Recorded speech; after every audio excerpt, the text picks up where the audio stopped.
আসসালামু আলাইকুম। দর্শক আশা করি সকলে ভালো আছেন, সুস্থ আছেন। একটু সময়টা একটু দেরি হয়ে গেল। আমাদের ৯:৩০ টায় আসার কথা ছিল। আজকে বই জুড়ির বই আড্ডার সেশনে ১ম সেশন। একদম নতুনদের নিয়ে আমরা কাজ করছি এই বই জুড়ির এই বই আড্ডার আয়োজনে। আজকে আমার সাথে যারা আছেন যে ২ জন সম্ভাবনাময়ী লেখক আছেন, কবি আছেন। আ তারা হচ্ছেন রিয়াজ মোর্শেদ সাইম কবি এবং লেখক গল্পকার নাহিদ হাসান। আমি দুজনকে আ স্বাগতম জানাচ্ছি।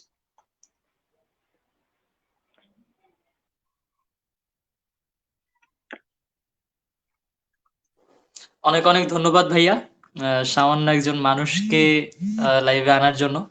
এবং সর্বপ্রথম ধন্যবাদ জানাই বইঝুড়িকে যে একদম উল্টো একটা কাজ করার জন্য, যে সবসময় আমার সঞ্চালনায় তকিব ভাইয়াকে অতিথি হিসেবে নিয়ে আমি সামনে আসতাম।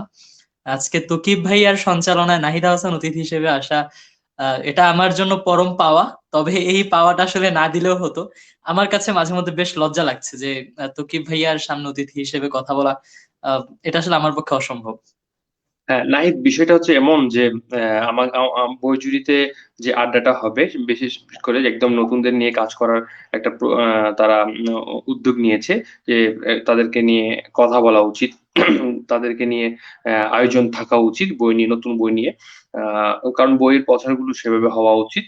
আ তো অনলাইন বুক শপ হিসেবে বইজুড়ি বেশ ভালো কাজ করছে, বেশ দায়িত্বের সাথে তারা অবশ্যই। বইগুলো জি। দিচ্ছে এবং তারা খুব স্ট্যান্ডার্ড আ পলিসির মধ্যে দিয়ে তাদের কাজগুলো করে থাকে।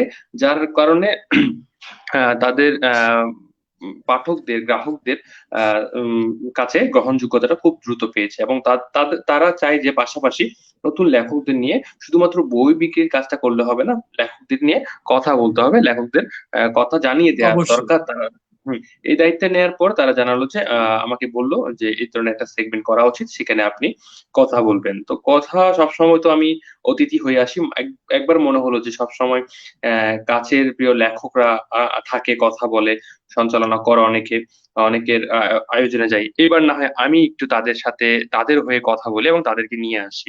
সেই জায়গা থেকে আমি একজন সঞ্চালক হিসেবে আজকে ১ম আ এই কাজটিতে এসেছি এবং বইজুরির এই আয়োজনে বই আড্ডার ১ম এপোজিটে এবং সেখানে আমরা পেয়েছি গল্পকার নাহিদ আহসানকে, আ যার ১ম গল্পের বই হ্যাঁ, 'মায়ের নীল শাড়ি' এবং আমরা পেয়েছি সাথে রিয়াজ মোর্শেদ সাইমকে, যার 'পদ্মজলের সিঁড়ি' কবিতার বইটি প্রকাশিত হয়েছে কিছুদিন আগে অক্ষর বিত্র প্রকাশন থেকে। আমি রিয়াজ মোর্শেদ সাইমকে একটু আ আসতে বলব। হয়তো কোনো টেকনিক্যাল প্রবলেম হচ্ছে। আমি আ রিয়াজ নাহিদ হাসানের কাছে চলে যাই যে, কি অবস্থা? কেমন যাচ্ছে এই সময়টা? জি ভাইয়া। আ বেশ চমৎকার সময় কাটছে। আ একদমই নতুন লেখক হিসেবে যাত্রা শুরু। লেখক হিসেবে এখনই বলব না।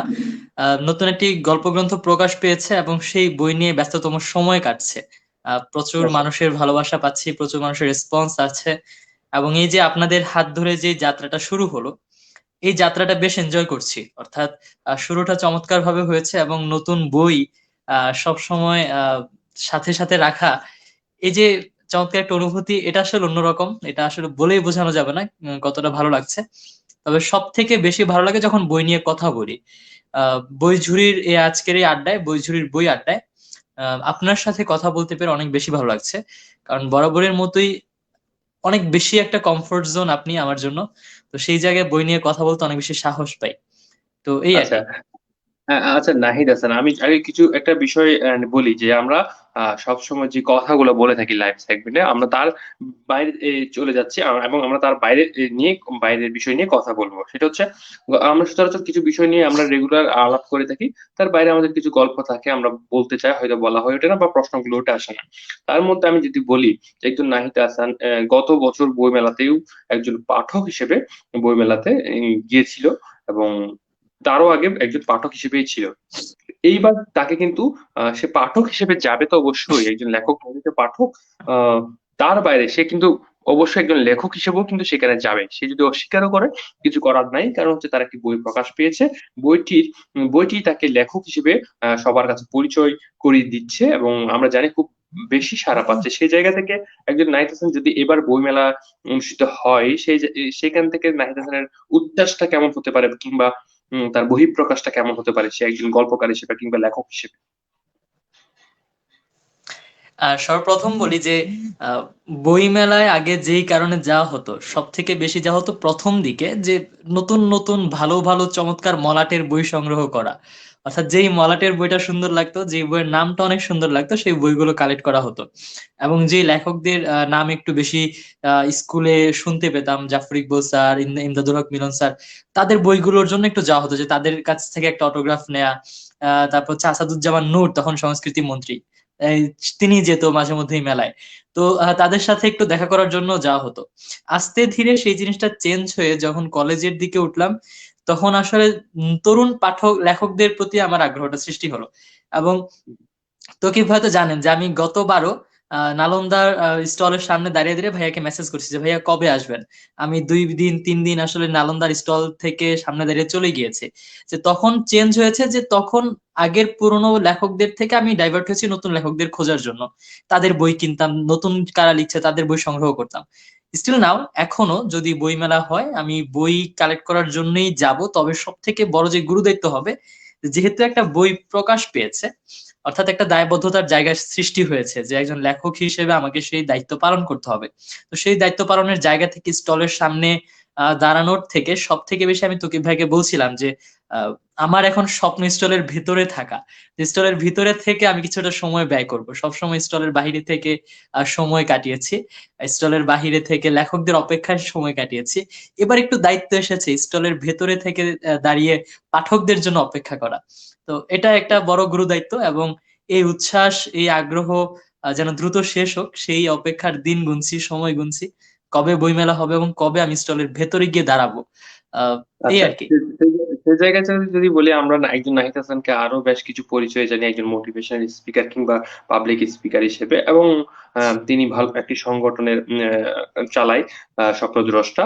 সেই জায়গা থেকে তার কিন্তু বেশ গুরু দায়িত্ব থাকে। সে বেশ কিছু কাজ করে। এখন যে সে দায়িত্বটা নিয়েছে লেখালেখির, সেটা কিন্তু খুব বেশি পর্যবেক্ষণের মধ্যে রাখতে হয়, চর্চা করতে হয়, নিজের লেখাকে নিজে যত্ন করতে হয়। সবকিছু মিলিয়ে আহ, একজন নাহিদ হাসান তাকে কতটা সমৃদ্ধ মনে করছে কিংবা সে কিভাবে গুছিয়ে নেবে বলে মনে করছে, তার বয়স এবং অভিজ্ঞতা কিংবা পারিপার্শ্বিক সবকিছু মিলিয়ে তার পক্ষে সম্ভব কিনা কিংবা সম্ভব হলে কিভাবে তা সম্ভব, এই গল্পটা বা আগামী যে পরিকল্পনা সেটা আমরা একটু শুনতে চাই। আহ কিঙ্কর ভাইয়ার নাম নেওয়ার আগে কিঙ্কর ভাইয়া কমেন্ট করলো। তো 2017 থেকে, যখন থেকে বললাম যে একটু কলেজে উঠলাম, তখন বর্তমান সময়ের লেখকদেরকে খোঁজা শুরু করলাম যে কারা লিখছে। সেই জায়গা থেকে কিঙ্কর আহসান ভাইয়াকে পেলাম, তকিব ভাইয়াকে পেলাম, আর অনেককে পেলাম, সাদাত ভাইয়া ছিল। তারপর হচ্ছে গোলাম রাব্বানী ভাইয়া থেকে শুরু করে মনার ভাইয়া থেকে শুরু করে অনেকেই আছে বর্তমান সময়ে লিখছে।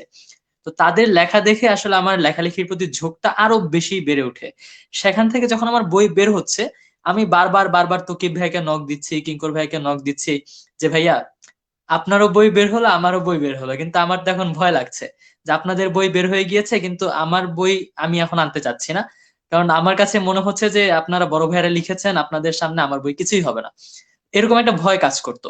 আহ কতটা সমৃদ্ধ মনে হবে সেই জায়গাতে যাওয়ার আগে আরেকটা কথা বলি, যে 2018 সালে আদমজী কলেজ থেকে আমি বের হয়েছি, অর্থাৎ এইচএসসি দিয়ে বের হয়ে গিয়েছি। আজ 2021, 3 বছর পর আজকে হঠাৎ সন্ধ্যার দিকে আদমজী ক্যান্টনমেন্ট কলেজের একজন ফিজিক্স টিচার আমাকে ফোন দেয়। ফোন দিয়ে বলে, নাহিদ তুমি তো বেশ ভালো কাজ করছো, তোমার লেখালেখি শুরু করেছো, ফোন দিব দিব করে সময় সুযোগ পাচ্ছিলাম না, আজকে ফোন দিলাম। তো তোমার বই কিনবো, আমি বইটা পড়বো, অনেক ভালো লাগে যে তোমাদের মতন ছেলেরা কাজ করছে। তখন আরেকটা ভয় ঢুকলো আমার ভিতরে।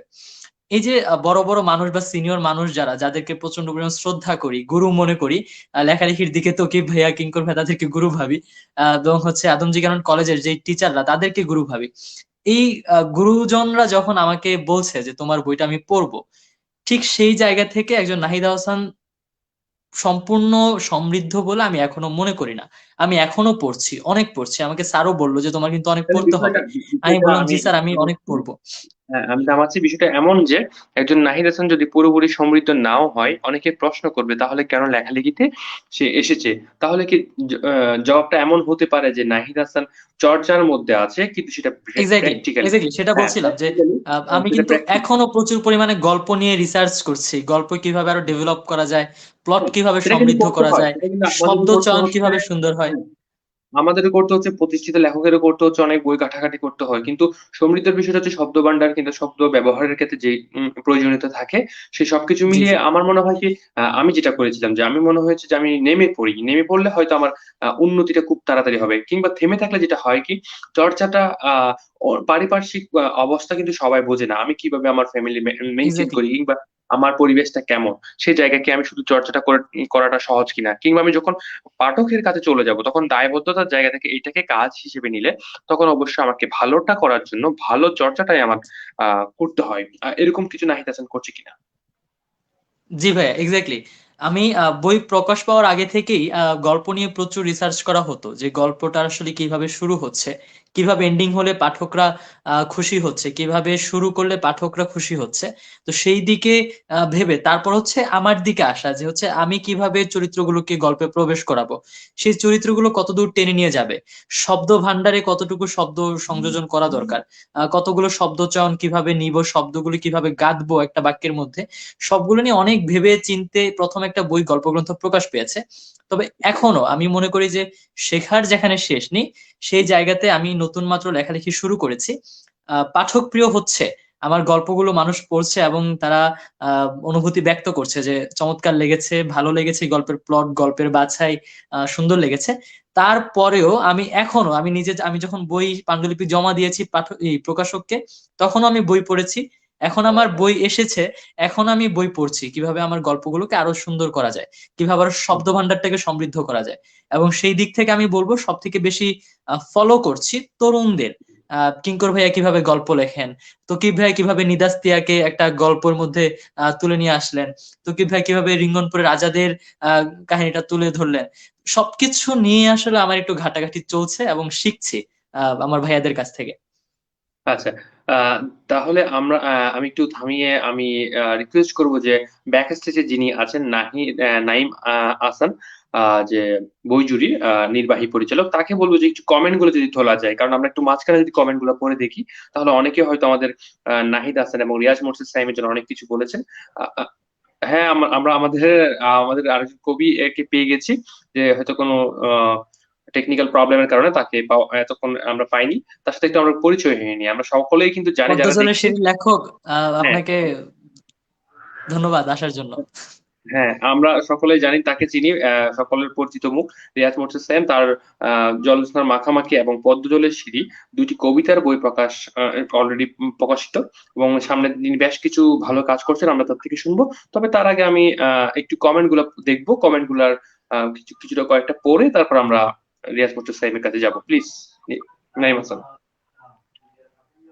আখিনুল লিখেছেন কথা সাহিত্যিক তৌকির তৌফিক তিনি একজন লেখক, কবি ভীষণ সুন্দর যার আবৃত্তি তিনি গান ও লেখেন এখন তাকে দেখছি সঞ্চালক হিসেবে। আর কোন ভাবে দেখবো? বিষয়টা হচ্ছে আমরা আমাদের অনেক এখন যখন এই ধরনের প্ল্যাটফর্মে নামি তখন অনেক ধরনের দায়িত্ব নিতে হয় এবং সেই জায়গা থেকে কাজ করতে হয়। এবং নাহিদ আহসান যখন লেখক হয়ে গিয়েছে গল্পকার সেই জায়গা থেকে কিছু ক্ষেত্রে আমাকে সেটা বড় ভাইয়ের হোক কিংবা একজন লেখক হিসেবে হোক আমাকে দায়িত্ব নিতে হয় যে একজন নাহিদ হাসানের একটা অনুষ্ঠানের সঞ্চালনা করতেই হয় এবং রিয়াজ মোর্শেদ সাইমের মতো কবিদের ভালো কবিতা যারা লিখছে নতুনদের মধ্যে এবং পাঠক প্রিয় হচ্ছে, পাঠক গ্রহণ করছে তাদের নিয়ে আমরা কাজ করতে স্বাচ্ছন্দ্য বোধ করি বিদায় সঞ্চালক হিসেবে এসেছি। দেলোয়ার হোসেন খান লিখেছেন মাশাআল্লাহ ২ জন প্রিয় মুখ ভালোবাসা রইল। ভালোবাসা ভাইয়েরা। অসংখ্য ধন্যবাদ। আবু সালেহ ওবায়দুল্লাহ ২ জন প্রিয় মানুষ এক ফ্রেমে আজ নীলের একটা মিল পাচ্ছি। হ্যাঁ, নীলের মিল আছে আমাদের তকিব ভাই মধ্যে। কি নীল সোয়েটার পরেছেন? ইয়েস, আমি সোয়েটার পরেছি। আমি ১ম এ টি-শার্ট পরেছিলাম। মনে হচ্ছিল যে সম্ভব না। ঠান্ডা লাগছে। দ্যাটস ওয়াই চেঞ্জ করে নিয়েছি। হুম। লেখক নাহিদ হাসান মাইন নীল শাড়ি নিয়ে খুব দ্রুত কিন্তু কমেন্ট গুলো পাস করা হচ্ছে। একটু সুযোগ দেওয়ার জন্য একটু রিকোয়েস্ট করছি। হ্যাঁ, মাইন নীল শাড়ি পড়া শুরু করেছি। যতটুকু পড়েছি ভীষণ ভালো লেগেছে। আচ্ছা আমরা আখির অবশ্যই আমরা আপনার থেকে একটি রিভিউ এবং মাইন নীল শাড়ির রিভিউ বা ফিডব্যাকটা আমরা জানতে চাই। সেটা আলোচনা সমালোচনা যাই হোক গঠনমূলক একটা বিস্তারিত আলোচনা আমরা পাবো আশা করছি। আচ্ছা, সঞ্চালক তকিব ভাইয়া, জি আমি আছি। আজকে সঞ্চালক হিসেবে কথা বলছি। আসলে আমরা তো আড্ডা দিই, সঞ্চালক লেখক সবাই মিলে একটু আড্ডার খাতিরে কথা বলি, সেই সময়টা পার করছি আর কি। তরুণ সাদিয়া সৃষ্টি লিখেছেন, তরুণ লেখক নাহিদ হাসানের কাছে একটা প্রশ্ন, লেখক হওয়ার স্বপ্ন কবে থেকে এবং কেন? হ্যাঁ, এই প্রশ্নটা আমি করতাম। এখন যেহেতু একজন পাঠক প্রশ্নটি করেছেন সাদিয়া সৃষ্টি, তিনি বলেছেন লেখক হওয়ার স্বপ্ন কবে এবং কেন, সে প্রশ্নটির উত্তর আপনি নাহিদ হাসান দিবেন। আর আমি এখন চলে যাব নিয়াজ মোর্শেদ সাইমের কাছে। আহ, যদি নিয়াজ মোর্শেদ সাইম যদি বলতো তার বই নিয়ে, আগামী যে বইটা আসবে সেটি নিয়ে যদি বলতো। আমরা ইতিমধ্যে কিন্তু পদ্মজলের সিঁড়ি নিয়ে সবাই জানি, সে সম্পর্কে জানবো। তবে আমি যে বইটি প্রকাশিত যে ভালো একটি কাজ আমি নিজের চোখে দেখে এসেছি অক্ষর ভিতর প্রকাশিত, সেই বইটি নিয়ে জানতে চাচ্ছি প্লিজ। আসসালামু আলাইকুম। যারা আমাকে শুনছেন বা সঞ্চালক, লেখক তৌকিব ভাই এবং পাঠক প্রিয় লেখক নাহিদ হাসান, আর শুরুতে দুঃখ প্রকাশ করছি যে যে মুহূর্তে যে ঘোষণা করেছেন লাইভে যাবেন সেই মুহূর্তে আমার কারেন্ট চলে গেছে। বাইরে গিয়ে অনেকক্ষণ চেষ্টা করেছি, আসলে নেটওয়ার্ক ব্যাকআপ দেয়নি, দুঃখিত। কোনো সমস্যা তো নাই, কোনো সমস্যা নাই, আমরা সুন্দরভাবে আশা আহ, করছি বাকিটা প্লিজ। হ্যাঁ, আমি কিন্তু আমি নিজেও কিন্তু অনুষ্ঠান সঞ্চালনা করি, কিন্তু আপনি অনুষ্ঠান সঞ্চালনা করাতে যে সমস্যাটা হচ্ছে, বা প্রশ্নের আনসার গুলো আমি একটা আড্ডা আমি গুছিয়ে বলবো না। আপনি বইয়ের কথা জানতে চেয়েছেন, পদ্মজলের সিঁড়ির কথা জানতে চেয়েছেন। শুরুতে আমি একটু বলি, জলজ্যোৎস্নার মাখামাখি নিয়ে আমি একা কাজ করেছি। প্রকাশক আমার আমার পেছনে শ্রম দেয়নি, প্রকাশক আমার বই নিয়ে কথা বলেনি। কিন্তু পদ্মজলের সিঁড়ি নিয়ে আমি যতদূর দৌড়িয়েছি, প্রকাশক ঠিক তার দ্বিগুণ আপনার আপনার দৌড়িয়েছে। আপনার পদ্মজলের সিঁড়ির সরি জলজ্যোৎস্নার মাখামাখি বইটি সম্ভবত অক্ষর বিচিত্রা অন্য একটা প্রকাশনা থেকে এসেছে অন্য নিশ্চয়ই। অন্য প্রকাশনা থেকে এসেছে, তাও হচ্ছে হরিতপত্র প্রকাশন থেকে। আচ্ছা সেটা হচ্ছে আচ্ছা। বই নিয়ে আমাকেই দৌড়াতে হয়েছে। কিন্তু এই পদ্মজলের সিঁড়ির আন্দোলনে অক্ষরবিত্ত আমার পাশে ছিল, এখনো আছে, তারাও দৌড়াচ্ছে বইয়ের কাছে, এটা সে আমরা চোখ কারণে থেকে দেখেছি, কাছ থেকে হ্যাঁ, দেখেছি, হ্যাঁ, বিশেষ করে আমি। হ্যাঁ। তো আর কবিতার বাইরে গিয়ে আপনি যে প্রকাশিতব্য বইয়ের কথা জানতে চেয়েছেন, সেটি হচ্ছে আসলে আমার জন্য দারুণ কাজ, এবং আপনি আমাকে বুক পিঠ চাপড়ে দিয়ে বলেছিলেন যে তুমি এই কাজের জন্য সাহস করেছো। এই জামালকান দিয়ে আসছিলাম আমরা বাতিঘর থেকে, ওই সময় আপনি বলছিলেন যে মানে খুব সাহস করে কাজটা করে ফেলেছো। তো আসলেই সাহস করে করে ফেলেছি। একজন মুক্তিযোদ্ধার জীবনীকে আমি সাজিয়েছি এই গল্পের মধ্যে, ছোট গল্পের মধ্যে। তো এটা একটা সাহসের কাজ বটে। এবং আমি খুব নির্ভুল ভাবে আসলে শিশুদের, কারণ হুট করে কবিতা থেকে শিশুদের কাছে যাওয়া, এই ট্র্যাকটা চেঞ্জ করা আমার জন্য খুব কষ্টকর ছিল। যদিও পেরেছি। বাকিটা পাঠকরা বলবে বা শিশুরা যারা পড়বে, যাদের জন্য এটা তৈরি করেছি, তারা যখন বুঝতে পারবে আমার মেসেজ গুলো, এবং একজন কিশোর মুক্তিযোদ্ধা, বিশেষ করে শুধু মুক্তিযোদ্ধা না, অনেক কিশোর মুক্তিযোদ্ধা, একজন নবম শ্রেণী পড়ুয়া একজন ছেলে যখন বঙ্গবন্ধুর ডাক শুনে যখন সে যুদ্ধের মাঠে ঝাঁপিয়ে পড়ার জন্য আসলে যখন যুদ্ধে চলে যায় রাইফেল কাঁধে নিয়ে, তখন তার আচ্ছা চোখের সামনের স্বপ্নগুলো আমি এখানে তুলে এনেছি। আচ্ছা, আপনি যে সরি, আর এখানে যে কাজটির কথা বলা হচ্ছে, সেই কাজটি করার জন্য বেশ কিছু জানাশোনা লাগে। এখানে এটি হুম, এমন গল্প যেখানে বানোয়াট কিছু লেখা যায় না, সত্য ঘটনা অবলম্বন এবং সত্যতা যাচাই করতে হয়। অনেক কিছুর হুম। পারমিশন লাগে, অনেক সত্যতার নিখুঁত প্রমাণ রেখে কাজটা করতে হয়। সেক্ষেত্রে আপনার আম, আহ, ইয়াটা কি যে কি বলে, প্রচেষ্টাটা কি, এবং আশপাশের যারা আছে প্রবীণ তাদের মতামত কি, এবং তাদের থেকে কতটা সাপোর্ট পাওয়া যাচ্ছে, তারা কতটা সাপোর্ট করছে আসলে, কিংবা তারা কারা সাপোর্ট দিচ্ছে, ইতিবাচক বলছে, কারা নেতিবাচক বলছে, তাদেরকে যারা ইতিবাচক বলছে তাদেরকে কিভাবে আপনি গ্রহণ করছেন, কিংবা যারা নেতিবাচক বলছে তাদেরকে কিভাবে আপনি ওভারকাম করে আসছেন, সেটা আমাকে যদি একটু বলতেন। খুব শুরুতে এক কথাই, ধন্যবাদ আপনাকে। খুব শুরুতে যদি এক কথায় আমি বলি যে প্রবীণ কোনো লেখক যদি আমার এই লেখাটি দেখে, এই কর্মটি দেখে, শুরুতেই সে বলে দিবে অকালপক্ষ। এটা আমি জানি, এটার বেশ অভিজ্ঞতা আমার কাছে আছে। কারণ প্রবীণদের একটা দোষ, আমি সরাসরি দোষারোপ করি, প্রবীণরা নবীনদেরকে নিয়ে কথা বলে না। এবং সেক্ষেত্রে যদি সাহসও করে ফেলি, তাহলে সেক্ষেত্রে তারা সেটাকে তোয়াক্কাও করবে না। সেক্ষেত্রে নবীনদের কথা বলি, নবীনদের কথা বলতে যদি যাই, আমি যদি দেখি যে তরুণ কথা সাহিত্যের মধ্যে, যেমন আপনি আমার কাজটাকে স্বাগত জানিয়েছেন, সেক্ষেত্রে আমি নবীনদের আপনার কথাটাকে গুরুত্ব দিয়ে বলি বা গুরুত্ব দিয়ে লিখি।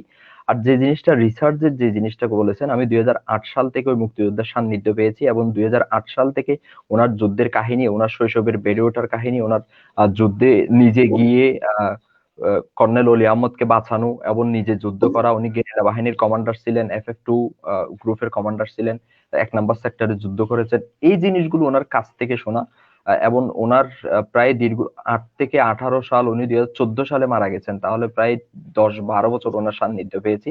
এবং ওনার পরিবারে আমি বেশ কয়েকবার তথ্যগুলোর জন্য গিয়েছি, বা তথ্যগুলো খুব হাতে এনেছি। এবং আপনি যদি বলেন যে আমি শিশু সাহিত্যের সাজিদ মোহন আছে, জনি হোসেন কাব্য আছে, এদের সাথে পরামর্শ করেছি। শিশু সাহিত্যের যে ভাষায়, প্রাঞ্জল ভাষায় লেখা যায় শিশুদের জন্য, তাদেরকে আমি পাণ্ডুলিপি দিয়েছি, বারবার পড়িয়েছি। এবং অক্ষরবৃত্তের বিরাট একটা লেখক প্যানেল আছে, তাদেরকে দিয়ে আমি পাণ্ডুলিপি গড়িয়েছি, এবং প্রকাশক সাহেব সেটা দেখেছে। তাদের সম্পাদনা বিষয় বিভাগটা তারা কিন্তু আমাকে না করেনি, তারা আমাকে যথেষ্ট সাহস জুগিয়েছে। এর বাইরে পাণ্ডুলিপি দেখার বাইরে আপনি আমাকে যথেষ্ট হ্যাঁ, সাপোর্ট করেছেন, এই জিনিসটা বুঝতে আমার পেরেছি। জন্য পাওনা, এবং এই জিনিসটাকে পুঁজি করে আমি হ্যাঁ, বলতে চাই। অবশ্যই ধন্যবাদ। নবীনদের পাশে থাকে, প্রবীণদের অনেকেই সাথে থাকে, এটা আমার বিশ্বাস। তবে কিছু কিছু জায়গায় হয়তো আমাদের আমরা অবহেলার শিকার হই, সেটা আমাদের সবার জীবনেই আছে। আমার নিজের ব্যক্তিগত জীবনেও কিন্তু আমি এটা সাফারার ছিলাম।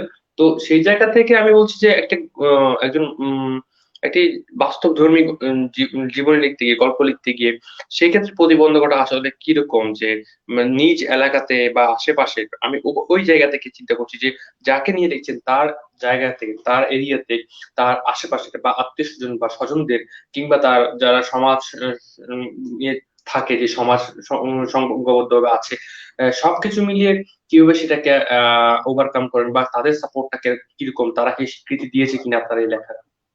হ্যাঁ, সেক্ষেত্রে আরেকটু আমি একটু ক্ষমা চেয়ে নিচ্ছি, আরেকটা কথা এড করে নিচ্ছি। আপনি যে প্রবীণদের কথা বলেছেন, প্রবীণদের কিন্তু অক্ষরবৃত্তের একজন লেখক আছে, আলী আসগর, শিশু সাহিত্যিক। উনি কিন্তু প্রবীণ, কিন্তু উনি সাপোর্ট করেন আমাদের লেখাগুলো, উনি তরুণদেরকে বেশ উৎসাহ দেন।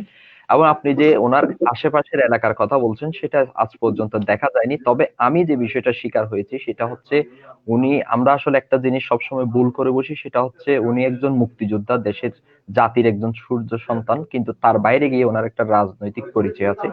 সেটা উনি সরকারি দলীয় রাজনীতি করে, কারণ করাটাই স্বাভাবিক। তখনকার যুগের মুক্তিযোদ্ধারা সবাই তো আসলে সরকারি দলীয় ছিল, তখন তো আওয়ামী লীগ ছাড়া কোনো দলই ছিল না।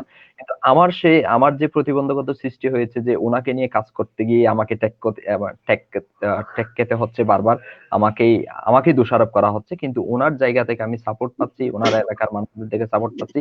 কারণ উনি ওনার এলাকায় যথার্থ মূল্যায়িত একজন মানুষ, এবং উনি ওনার এলাকার জন্য, পুরো চকরিয়ার জন্য, এবং আমি বলবো পুরো কক্সবাজার জেলার জন্য উনি একজন কৃতি সন্তান। সেই আচ্ছা, জায়গা থেকে তাহলে আমরা বলতে পারি যে সেক্ষেত্রে বলতে পারি যে পদ্ম জলের সিঁড়ি এবং জলজ্যোৎস্নার মাখামাখি, এই দুটো কবিতা বই ছাড়া আপনি যে কাজটি শুরু করছেন সেটি অবশ্যই একটি চ্যালেঞ্জিং কাজ। আমরা একটু নাহিদ হাসানের কাছে চলে যাব। তিনি যদি বলতেন, যে কি প্রশ্ন ছিল তার গল্প লেখা কখন থেকে এবং কেন কেন তিনি লেখালেখিতে আসবেন, এরকম একটি ইচ্ছা তার মধ্যে জাগলো, এই ধরনের এই প্রশ্নটি একজন করেছিলেন, সাদিয়া সৃষ্টি। আমি উত্তরটি দেওয়ার জন্য নাহিদ হাসানকে রিকোয়েস্ট করবো।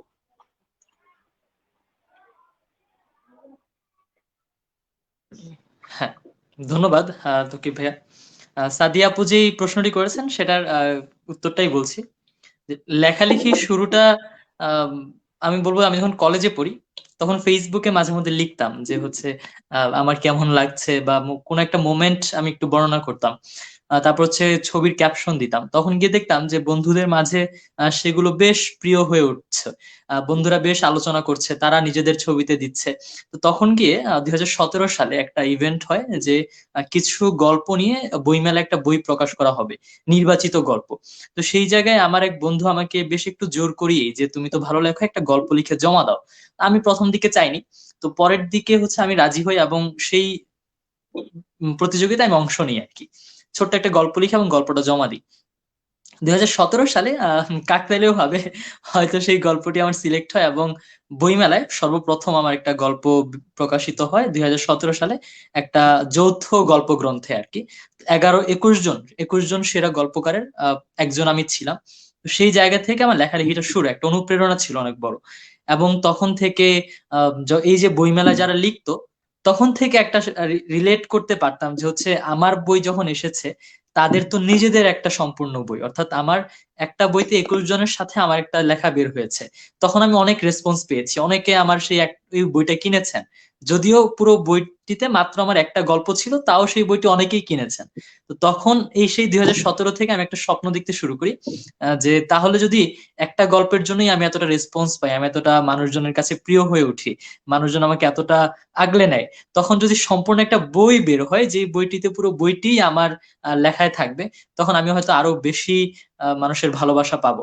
তো সেই মানুষের ভালোবাসা পাওয়ার একটা আকাঙ্ক্ষা, এবং এই যে তখন থেকে আমি গল্প বলতে লিখতে ভালোবাসি, সেই জায়গা থেকে গল্প লেখার একটা প্রচেষ্টা, সব মিলিয়ে একটা কম্বিনেশন ক্রিয়েট করে এই 2021 সালে আহ গল্পগ্রন্থ প্রকাশ হয়েছে।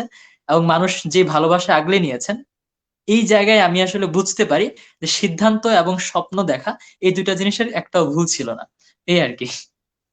আচ্ছা, একটা প্রশ্ন এসেছে যে মাহমুদা পারভিন, তিনি জিজ্ঞেস করেছেন যে লেখক নাহিদ হাসানের কাছে আমার প্রশ্ন, মায়ের নীল শাড়ি গল্পের সারপ্রাইজ গল্পটি কি কোনো বাস্তব গল্পের অবলম্বনে?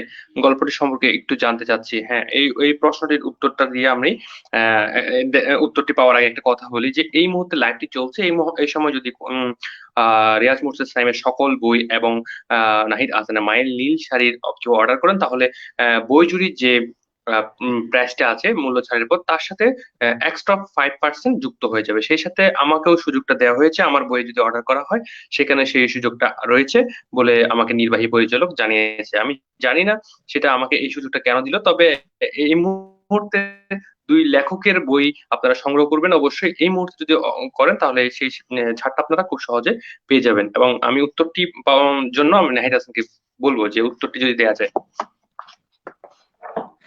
আচ্ছা, মায়ের নীলশাড়ি গল্পের প্রতিটি সারপ্রাইজ গল্পই, সারপ্রাইজ সারপ্রাইজ হ্যাঁ হ্যাঁ হ্যাঁ, প্রতিটি সারপ্রাইজ গল্প গল্প। একটু কাল্পনিক, এবং সারপ্রাইজ গল্পটিও সেই ঘরনার আর কি। প্রতিটি বিষয় সারপ্রাইজ গল্পটার সারপ্রাইজ পাওয়ার আগ পর্যন্ত যতগুলো বিষয় আছে সেগুলো রিয়েল লাইফের সাথে মিলে যাবে, অর্থাৎ অনেকের জীবনে বিষয়গুলো আছে, বিষয়গুলো ঘটছে, কিন্তু সারপ্রাইজ পাওয়াটা এটা আসলে একটা কল্পনার মাধ্যমে তুলে আনা হয়েছে। কিন্তু সেই সারপ্রাইজ পাওয়ার আগ পর্যন্ত বিষয়গুলো আসলে প্রতিদিনকার জীবন, আমাদের সকলের জীবনেই আছে। সেই সবার সাথে একটা রিলেট করার মতন একটা প্লট বেছে নিয়েছি। তবে শেষে সারপ্রাইজটা আসলে সবার জীবনে হয় না, তবে কিছু কিছু মানুষের জীবনে হয়তো হয়। আহ সেই সারপ্রাইজটুকুর জন্যই সেই পুরো গল্পটা লেখা, এবং আশা করছি যারা এখন পর্যন্ত পড়েছেন তারা সবাই বেশ ভালো একটা মতামত দিয়েছে, ইনবক্সে নক করেছেন, জানিয়েছেন যে এই লেখাটা আসলে না লিখলেও পারতেন, এই সারপ্রাইজ আসলে না দিতেও পারতেন। এই আর কি। তো আচ্ছা, তাহলে নাহিদ হাসানের কাছে আমার আরেকটি প্রশ্ন, সেটি হচ্ছে গল্প লেখা মানে কি আসলে গল্প লেখা, এবং নাকি গল্পের মাঝে জীবনের বয়ান বহু মানুষের কাছে পৌঁছে দেওয়ার একটি দায়িত্ব? যেহেতু এক্স্যাক্টলি, আপনি দ্বিতীয় জিনিসটা গল্প লেখার মাধ্যমে জীবনে সংগঠিত হয়ে যাওয়া, আহ, নিজের চাওয়ার মাধ্যমেই হোক কিংবা না চাইতেই হোক, কোন একটা ঘটনা যখন ঘটে যায়, সেগুলো সবার জীবনেই থাকে, কিন্তু সবাই বলতে পারে না, সবাই আসলে তুলে আনতে পারে না, রাস্তায় পড়ে থাকে একটা নুড়ি পাথরের মতন, আমরা পাশ কাটিয়ে চলে যাই। কিন্তু আমি চেষ্টা করছি সবার জীবনে থাকা সেই ছোট ছোট ছোট ছোট গল্পগুলো, ঘটনাগুলোকে তুলে আনতে। যেমন কিছুক্ষণ আগে রিয়াজ ফাহমি ভাই, একজন লেখক, নতুন লিখছেন, তিনি আসলে একটা রিভিউ দিয়েছেন, যে তিনি যখন চাকরি করতেন, তখন তিনি বিকেল বেলা তাড়াতাড়ি বের হয়ে যেতেন অফিস থেকে, যে তার তাড়াতাড়ি বাসায় ফিরতে হবে, তিনি কাকলি বাস স্ট্যান্ডে গিয়ে বাসের জন্য অপেক্ষা করতেন। আমার বিকেল বেলার গল্পের শুরুটা সেই রকম ভাবে, যে এই প্রচন্ড ভিড়ের মাঝে, প্রচন্ড ব্যস্ত এই শহরের মাঝে মানুষগুলো যখন বিকেল হয় তখন বাসায় ফেরার জন্য একটু তড়িঘড়ি শুরু করে, অফিস থেকে তাড়াতাড়ি বের হতে চায়, বাস স্ট্যান্ডে গিয়ে একটু দাঁড়িয়ে থাকে। এই যে রিয়াজ ফাহমি ভাইয়া একজন লেখক, তিনি তার বাস্তব জীবনের সাথে মিলিয়ে নিয়েছেন। ঠিক এইরকম ভাবেই প্রতিটি গল্প আসলে বাস্তব জীবনের সাথে মিলে যায়, কিন্তু সবাই আসলে তুলে আনতে পারে না। লেখকদের ছোট্ট একটা এই দায়িত্ব যে সেই গল্পগুলো তুলে আনা, যেটা আসলে বইয়ের ফ্ল্যাপের আহ এই জায়গায় ছোট্ট করে একটু 2 লাইনে লিখে দিয়েছি যে আক্ষেপগুলো বেঁচে থাকুক নিয়ে ব্যথা, জীবনভর গল্প বলে যাব দিলাম কথা, যে আহ, গল্পগুলো যারা বলে না বা বলতে চায় না, তাদের গল্পগুলো আসলে বলে যাওয়ার জন্যই গল্পটা লেখা। এই আর কি। আচ্ছা। হুম, তাহলে আমি একটু রিয়াজ মোর্শেদ সাইমের কাছে যাব যে আসলে কবিতা লেখার চর্চাটা আসলে তার কবে থেকে এবং কখন একজন রিয়াজ মোর্শেদ সাইম মনে করলো যে তার দ্বারা কবিতা লেখা হবে এবং পরিপক্ক কিংবা সমৃদ্ধ, বা কবিতা লেখার জন্য যে যোগ্যতা প্রয়োজন সে যোগ্য হয়ে উঠেছেন একজন রিয়াজ মোর্শেদ সাইম কখন থেকে? এই এই এই ধরনের আশাটা কিংবা এই ধরনের কি বলে সাহসটা হয়েছে, দুঃসাহসটা আপনি করতে পেরেছেন? ধন্যবাদ আপনাকে। আসলে গল্পকার যখন কথা বলে তখন হারিয়ে যেতে হয় তাদের কথাই। আমিও হারিয়ে যাচ্ছি আসলে। হুট করে আমাকে প্রশ্ন করেছেন যে কবিতা, আমি আসলে কবিতা দিয়ে হুট করে আসিনি, আমি ছড়া লিখতাম। 2008 সালে আমি যখন পিএসসি পরীক্ষার্থী বা প্রাথমিক শিক্ষা সমাপনী পরীক্ষা ছিল, তখন থেকে আমি ছড়া লিখতাম। আর ছড়া আমাকে খুব টানতো, বিশেষ করে আল মাহমুদের ছড়া, সুকুমার রায়ের ছড়া যখন আমরা বইয়ে পড়েছি। আমি তখন একটি মাসিক শিশু কিশোর পত্রিকার সাথে যুক্ত ছিলাম, সেখানে আমি লিখতাম। তো সেখানে মাঝে মধ্যে ছাপা হতো ছড়াগুলো। ছড়া যখন আমার সামনে ছাপা হতো তখন আমি খুব অনুপ্রেরণা পেতাম। তো বয়স বাড়ার সাথে সাথে আসলে ছড়ার গণ্ডি থেকে বেরিয়ে এসে কিশোরদের জন্য লেখা বা আহ, সবার জীবনবোধের কথাগুলো আমি ছড়ার বাইরে গিয়ে ছন্দের একটা তাল, একটা অন্তমিল দেয়া থাকে, একটা ছন্দের বিষয়, কলা কৌশল থাকে, ব্যাকরণের কিছু নিয়ম থাকে। এই লেখার মধ্যে আমি আসলে সীমাবদ্ধ থাকতে চাইছিলাম না, যে এর বাইরে গিয়ে আমার কথাগুলো, আমার বুধের কথাগুলো আরো বিশেষ করে জানান দেওয়া দরকার, আমার মতো করে গুলি করে। যে আপনি জানেন যে কবিতা কোনো গণ্ডি মেনে চলে না, কবির কথাই কবিতা। আর যে কবিতা যদি কেমন হয় সেটা যদি জানতে চাওয়া হয়, তাহলে কবি যেভাবে লিখেন সেটাই তার কবিতা। এই আচ্ছা, দৃষ্টিকোণ থেকে আমার মনে হলো যে আমি কবিতা লিখবো এবং পাঠকদের জন্য আমার কথাগুলো, তাদের জীবনের কথাগুলো আমার কলমের আচ্ছা। আঁচড়ে আমি তুলে আনবো। সেদিক থেকে আমি মনে করলাম যে 2019 সালের দিকে এসেই আমি, সুজন হাসান ভাই আছেন আমার, উনি আমার শ্রদ্ধেয় বড় ভাই, ওনাকে আমি দেখালাম আমার পাণ্ডুলিপি। যে ওনাকে বললাম যে আমার পাণ্ডুলিপি আপনি দেখেন যে আমার কবিতাগুলো আসলে পাঠকদের জন্য উন্মোচিত করা যায় কিনা। তো উনি ভাবলেন যে হ্যাঁ, করা যায়, তোমার কবিতা পাঠকদের কাছে পৌঁছানোর দরকার। তো সেদিক থেকে আমি 19 সালেই আমার প্রথম বই জলজ্যোৎস্নার মাখামাখি আনলাম পাঠকদের সামনে। তো পাঠকরা বেশ, তখন থেকে আপনার সাথে আমার পরিচয় ছিল, তখন থেকে আপনি হয়তো আমাকে দেখেছেন যে পাঠকরা একজন নতুন লেখকের বই হিসেবে আমার কবিতাগুলো খুব আসলে গিলছে বা হুম। তারা খাচ্ছে কথাগুলো। তখন আমার মনে হলো যে না, আমার কবিতাগুলো আসলে পাঠকদের জন্য লেখা, আমার কবিতাগুলো শুধু আমার কেন্দ্রিক নয়, শুধু আমার কথা নয়, তারা সে কথাগুলো, সে কথাগুলোতে পাঠকদের জীবনবোধের কথা থাকছে। সেদিক আমি আমি সেই আমি একটু ধারাবাহিক। যদি রিয়াজ ভাইকে থামাই যে তকিব হ্যাঁ, ভাই, আপনি যেটাই বলেন, গল্পকার বলেন কিংবা কবি বলেন, দিন শেষে হচ্ছে ওই যে না বলা কথাগুলোই কিন্তু এই যে রিয়াজ মোর্শেদ সাহেব এবং তকিব তৌফিকের মতন লেখকেরা তুলে নিয়ে আসছে। তো উপন্যাসিক, গল্পকার কিংবা কবি, তিনজনের একই কাজ, যারা কেউ কিছু বলে না তাদের না বলা কথাগুলোকে তুলে আনা। হ্যাঁ। আচ্ছা। তো এরই ধারাবাহিকতায় আমি 2000 এরপরে 2020-এ অক্ষরবৃত্ত থেকে আনিস সুজন ভাই যথেষ্ট প্রকাশক, ওনার তো যথেষ্ট ইয়ে ছিল যে ওনার মাধ্যমে পদ্মজলের সিঁড়ি প্রকাশিত হলো, এবং একটা চ্যালেঞ্জ দিলাম যে করোনার মধ্যে আনিস সুজন ছিল ওনার শ্বশুর বাড়ি এলাকায়, আমি ছিলাম কুতুবদিয়ায়, যে দুইজনে সেটিং করতাম, যে উনি বলতো যে না আমরা বই নিয়ে আসবো, করোনাতে নিয়ে আসবো। তো আমি বললাম যে ঠিক আছে, চ্যালেঞ্জ দেখি, দেখা যাক। তো আমি আসলে মানে অভূতপূর্ব ছিল যে পাঠকরা, কারণ আমি, আমার একটা বিষয় আমি অ্যাড করি, সেটা হচ্ছে ফটিকছড়ির মানুষদেরকে, আপনাকে আমি ফটিকছড়ি এই মুহূর্তে গণনা করছি না, কারণ আমি ফটিকছড়ি পাঠকদেরকে বলছি। ফটিকছড়ির মানুষরা মানে যে পরিমাণে আন্তরিকতা ছিল, যেভাবে আমার কবিতাগুলো বা আমার লেখাগুলো তাদেরকে আকৃষ্ট করেছে, জানি না এটা কিসের কারণে, হয়তো আহ, তারা আমার লেখাকে তাদের মধ্যে খুব বেশি ভালোভাবে দেখেছে, সে কারণে তাদের কাছেই ছিল এক, মূলত বই ছড়িয়ে দেওয়ার দায়িত্বটা তারা সেভাবে সম্পন্ন করেছে, যার কারণে প্রি অর্ডারে দেখা যাচ্ছে অনেকগুলো বই চলে গেছে, সেটা নিয়ে আমি খুব বেশি আশাবাদী। এই আর কি, এইভাবে কবিতা চর্চা। আচ্ছা, সেই যে, আমি দুজনকে একটু অপেক্ষা করি একটু বইয়ের, যেহেতু এখানে বিজ্ঞাপনের সুযোগ নেই সেহেতু বলবো আমার কাছে অনেকগুলো নতুনদের বই আছে, আমি বরাবরই নতুনদের বই সংগ্রহ করার একটু চেষ্টা করি এখনো। তবে একটা যে দুঃখের বিষয় সেটা হচ্ছে নাহিদ হাসানের বইটি আমার হাতে এসে পৌঁছেনি। তবে আমার কাছে এখন আছে পদ্মজলের সিঁড়ি বইটি আছে, রিয়াজ মোর্শেদ সাইমের ওই বইটি আছে। এবং আমার কাছে আরেকটি বই আছে অক্ষর প্রকাশনের জ্যোৎস্না সংক্রান্তি, সেটা হচ্ছে সুজন আহসানের এই বইটি আছে। দুটি বই অক্ষরভিত্তি থেকে প্রকাশিত হয়েছে এবং কামরান চৌধুরীর সম্পাদনায় একটি কাব্যের নিশাচর একটি বই আমার কাছে আছে। এগুলো আমি সদ্য সংগ্রহ করেছি আমার কাছে। এবং আরেকটি দারুণ বই সেটা হচ্ছে কৃষ্ণ বেদন, এই বইটি আমি স্পেশালি সবাইকে বলবো পড়ার জন্য। সেটা হচ্ছে দেলোয়ার হোসেন খানের, তিনি দারুণ একটা প্রেক্ষাপট নিয়ে লিখেছেন, রাজনৈতিক প্রেক্ষাপট, খুব দারুণ সুন্দরভাবে গল্প বয়ান করেছেন। এবং আরেকটি কবিতার বই আছে অগ্নিকথা, সেটি হচ্ছে নজরুল ইসলাম সাকিবের। তার কবিতার মধ্যে একটা বিদ্রোহী ভাব আছে, খুব সুন্দর কবিতা সে লিখে এবং সুন্দর গোছানো ভাবে সে কবিতাগুলো প্রেজেন্ট করেছে। এবং সর্বশেষ যে বইটি আছে সেটা হচ্ছে দীর্ঘশ্বাস, হৃদয় খান।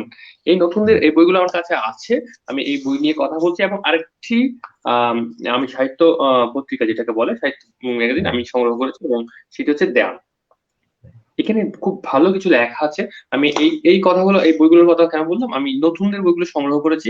আমি দেখছি যে আসলে আমিও তো নতুন, তারা কেমন লিখছে, আমি কেমন লিখছি, তাদের কাছ থেকে আসলে কিছু শৈলী শেখা যায় কিনা, তাদের বয়ান কেমন, কতটা পরিপক্ক, বা আমি কতটা পরিপক্ক হতে পেরেছি, বা এই ছুটে চলা এই দৌড়ের মধ্যে আমি টিকে থাকার জন্য আমার কতটা পরিপক্ক হওয়া উচিত, কতটা জরুরি, সেই জন্য আমি বইগুলো সংগ্রহ করে রেখেছি। আমি একটু নাহিদ হাসানের কাছে চলে যাব। যদি বই নিয়ে আলোচনা করার ক্ষেত্রে আপনি নিজেকে কোথাও কথা বলতে দেয়া হয়, কোনো 500 জন লোকের সামনে আপনাকে দাঁড় করিয়ে দেওয়া হয়, যদিও আপনার অভিজ্ঞতা আছে যে মানুষের ভিড়ে মানুষের সম্মুখে দাঁড়িয়ে কথা বলা, কিন্তু একজন লেখক হিসেবে যদি বই নিয়ে কথা বলতে হয়, কি ধরনের মানে কথা, কিংবা এটা আসলে বলে দেওয়া যায় না যে কি ধরনের কথা, কিন্তু বই বই নিয়ে কথা বলার জন্য যেই ভাবে নিজেকে প্রস্তুত থাকা জরুরি, যতটা সমৃদ্ধ বা যতটুকু জ্ঞান থাকা জরুরি, বা যতটুকু জানা জরুরি, সেই জায়গা থেকে আপনি নিজেকে কতটা প্রস্তুত মনে করেন?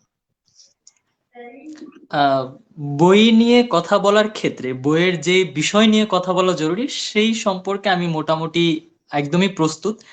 আমাকে যদি 500 কিংবা 5,000 কিংবা 5 লক্ষ মানুষের সামনে দাঁড়া করিয়ে দেওয়া হয়, তাহলেই আমি খুব খুশি হব। কারণ এই মুহূর্তে কিছু বিষয় নিয়ে কথা বলা অনেক বেশি জরুরি। তার মধ্যে একটা হচ্ছে, আমরা অনেক আগে থেকে টিভিতে যখন নাটক দেখতে বসি কিংবা খবর দেখতে বসি, তখন বিজ্ঞাপন আসে, তখন বিভিন্ন পণ্যের বিজ্ঞাপন আসে। হারপিক থেকে শুরু করে নানান জিনিসের, মশার কয়েল থেকে শুরু করে নানান প্রয়োজনীয় কিংবা অপ্রয়োজনীয়, যা আমরা কিনি কিংবা কিনি না, অনেক প্রয়োজনীয় অপ্রয়োজনীয় জিনিসের বিজ্ঞাপন আসে। আমরা যখন ফোন ইউজ করি, মোবাইল ফোন ইউজ করার ক্ষেত্রে যখন ফেসবুক ইউজ করি কিংবা ইউটিউব ইউজ করি, তখন অনেক বিজ্ঞাপন আসে। ইউটিউবে ঢুকলেই ইভ্যালির অ্যাড পাওয়া যায়, ঢুকলেই আহ হচ্ছে ফুড পান্ডার অ্যাড পাওয়া যায়, পাঠাওয়ের অ্যাড পাওয়া যায়। ফেসবুকে কোনো ভিডিও দেখতে গেলে স্পন্সর করা অ্যাড আসে। ফেসবুকে স্ক্রল করতে গেলে অনেক স্পন্সর করা পেজের অ্যাড পাওয়া যায়। কিন্তু মানুষজন অনেক ভালোভাবে নেয়, মানুষজন তা সুন্দরভাবে লাইক দিয়ে দেয়, শেয়ার করে, নানান কিছু করে। কিন্তু বর্তমান সময়ে একটা সমস্যা পরিলক্ষিত হচ্ছে, যে কোনো লেখক যদি তার প্রোফাইল বুস্ট করেন কিংবা কোনো লেখক যদি তার বই বুস্ট করেন, সেখানে গিয়ে আমরা একটা কটূক্তি করে বসি। সেগুলো নিয়ে আমরা কটূক্তি করে বসি। কারা কটূক্তি করে? তারাও, যারা অনেকে লেখক পরিচয় দেয় তারাও কটূক্তি করছে, যারা অনেক বড় পাঠক পরিচয় দেয় তারাও কটূক্তি করছে। আমি চাই আমাকে 5 লক্ষ মানুষের সামনে দাঁড়া করিয়ে দেওয়া হোক, কারণ তখন দাঁড়াতে পারলে আমি একটা কথাই বলবো, এই যে এত এত বিজ্ঞাপন চোখের সামনে আসে, সেই পণ্যগুলো অনেক প্রয়োজনীয় কিংবা অনেক অপ্রয়োজনীয়, কিন্তু আমরা সেগুলো ভালোভাবে নেই। কিন্তু সব থেকে বড় এবং প্রয়োজনীয় সৃজনশীল পণ্য যেটা, একটা বই, এই বই নিয়ে যখন প্রচারণার প্রয়োজন, এই বই পড়লেই আসলে মানুষ হওয়া যায়, এই বই পড়লে সমাজটা সুন্দর হয়। অর্থাৎ সব থেকে গুরুত্বপূর্ণ এই বিষয়টা নিয়ে যখন প্রমোট করা প্রয়োজন পড়ে, এই বই নিয়ে যখন অ্যাড দেওয়ার প্রয়োজন পড়ে, তখন আমরা অ্যাড দেই না। যারা অ্যাড দেয় তাদেরকে কটূক্তি করি, যারা অ্যাড দেয় তাদেরকে নিয়ে আমরা গালাগালি করি। এই বিষয় নিয়ে আমি অনেক বেশি কথা বলতে চাই, এবং আমি বই নিয়ে, বইয়ের প্রচারণা নিয়ে কথা বলার জন্য অনেক বেশি প্রস্তুত মনে করি নিজেকে। আশা করছি যে প্ল্যাটফর্ম পাবো, অনেক প্ল্যাটফর্ম আছে কথা বলার। এই যে বইঝুরি আজকে যেরকম একটা লাইভ আয়োজন করলো বই নিয়ে কথা বলার জন্য, ঠিক সেরকম আমি চাচ্ছি যে বই নিয়ে অনেক বেশি আলোচনা হোক, কথা হোক। কারণ যেই পণ্য আপনাকে মানুষ করবে সেই পণ্যের বিজ্ঞাপন জরুরি, অন্য কোনো পণ্যের বিজ্ঞাপন জরুরি না। ধন্যবাদ আর কি। আচ্ছা, রিয়াজ মোর্শেদ সাহেবের কাছে আমার একই প্রশ্ন। আমি একটু একটু কমেন্টটা পড়ে নিই। আসলে কেউ একজন কিছু লিখেছে যে, প্রিয় তৌকিব ভাইয়ের কাছে একটি প্রশ্ন। যখন কোনো প্রিয় লেখকের ভালো লাগার কথাগুলো যখন নিজ থেকে প্রমোট করার চেষ্টা করি, তখন বিভিন্ন প্রকার হেটার্স কর্ণপাতের শিকার হই।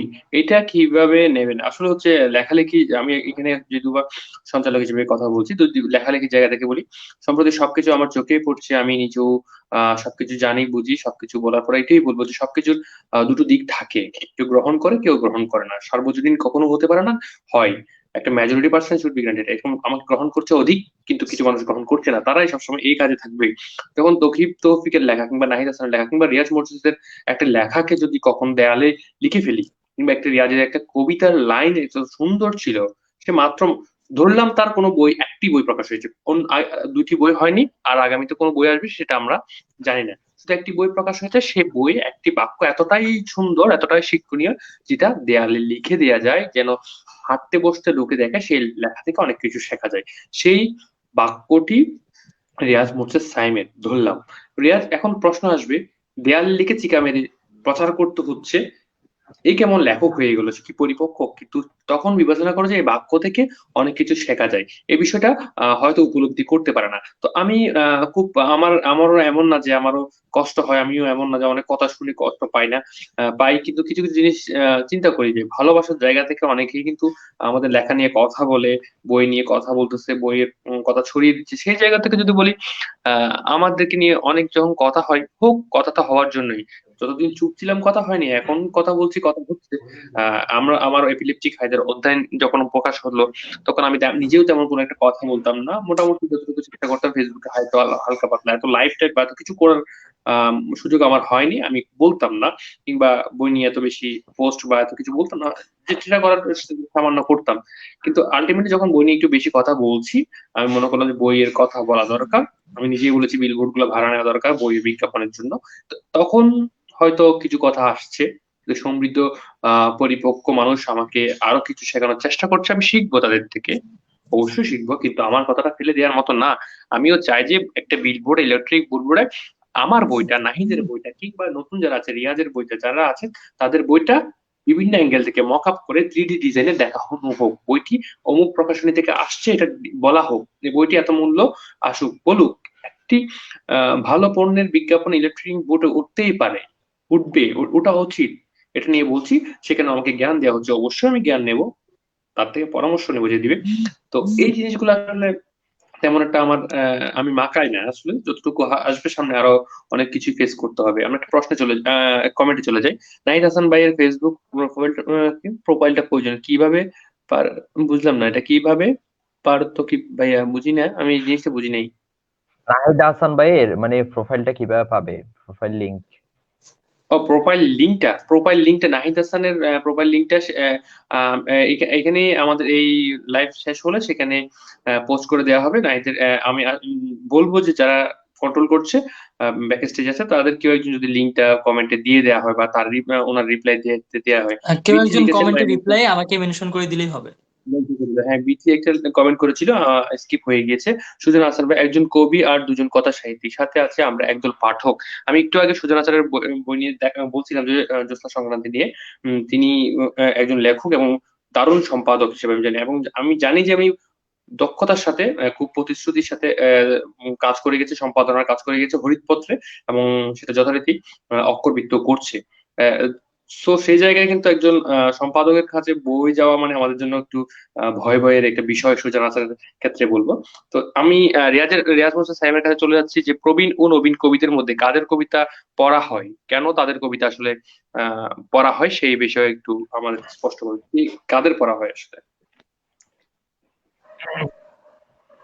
আচ্ছা, এই বিষয়ের আগে তকিব ভাই আপনি একটা আগে প্রশ্ন করেছেন, কিন্তু কথার মধ্যেখানে আর প্রশ্নটা আর করা হয়নি, সেই বিষয়টা একটু বলবো যে বইয়ের কথা কেন বলি, বা বইয়ের কথা আমি যদি বলতে দেওয়া হয় আমি কিভাবে বইয়ের কথা বলবো। সেটা হচ্ছে, আপনি জানেন আমি বাসা থেকে গিয়ে কথা বলি, আমি সত্যি কথা বলি, কারণ হচ্ছে যে যে আমি তখন আমি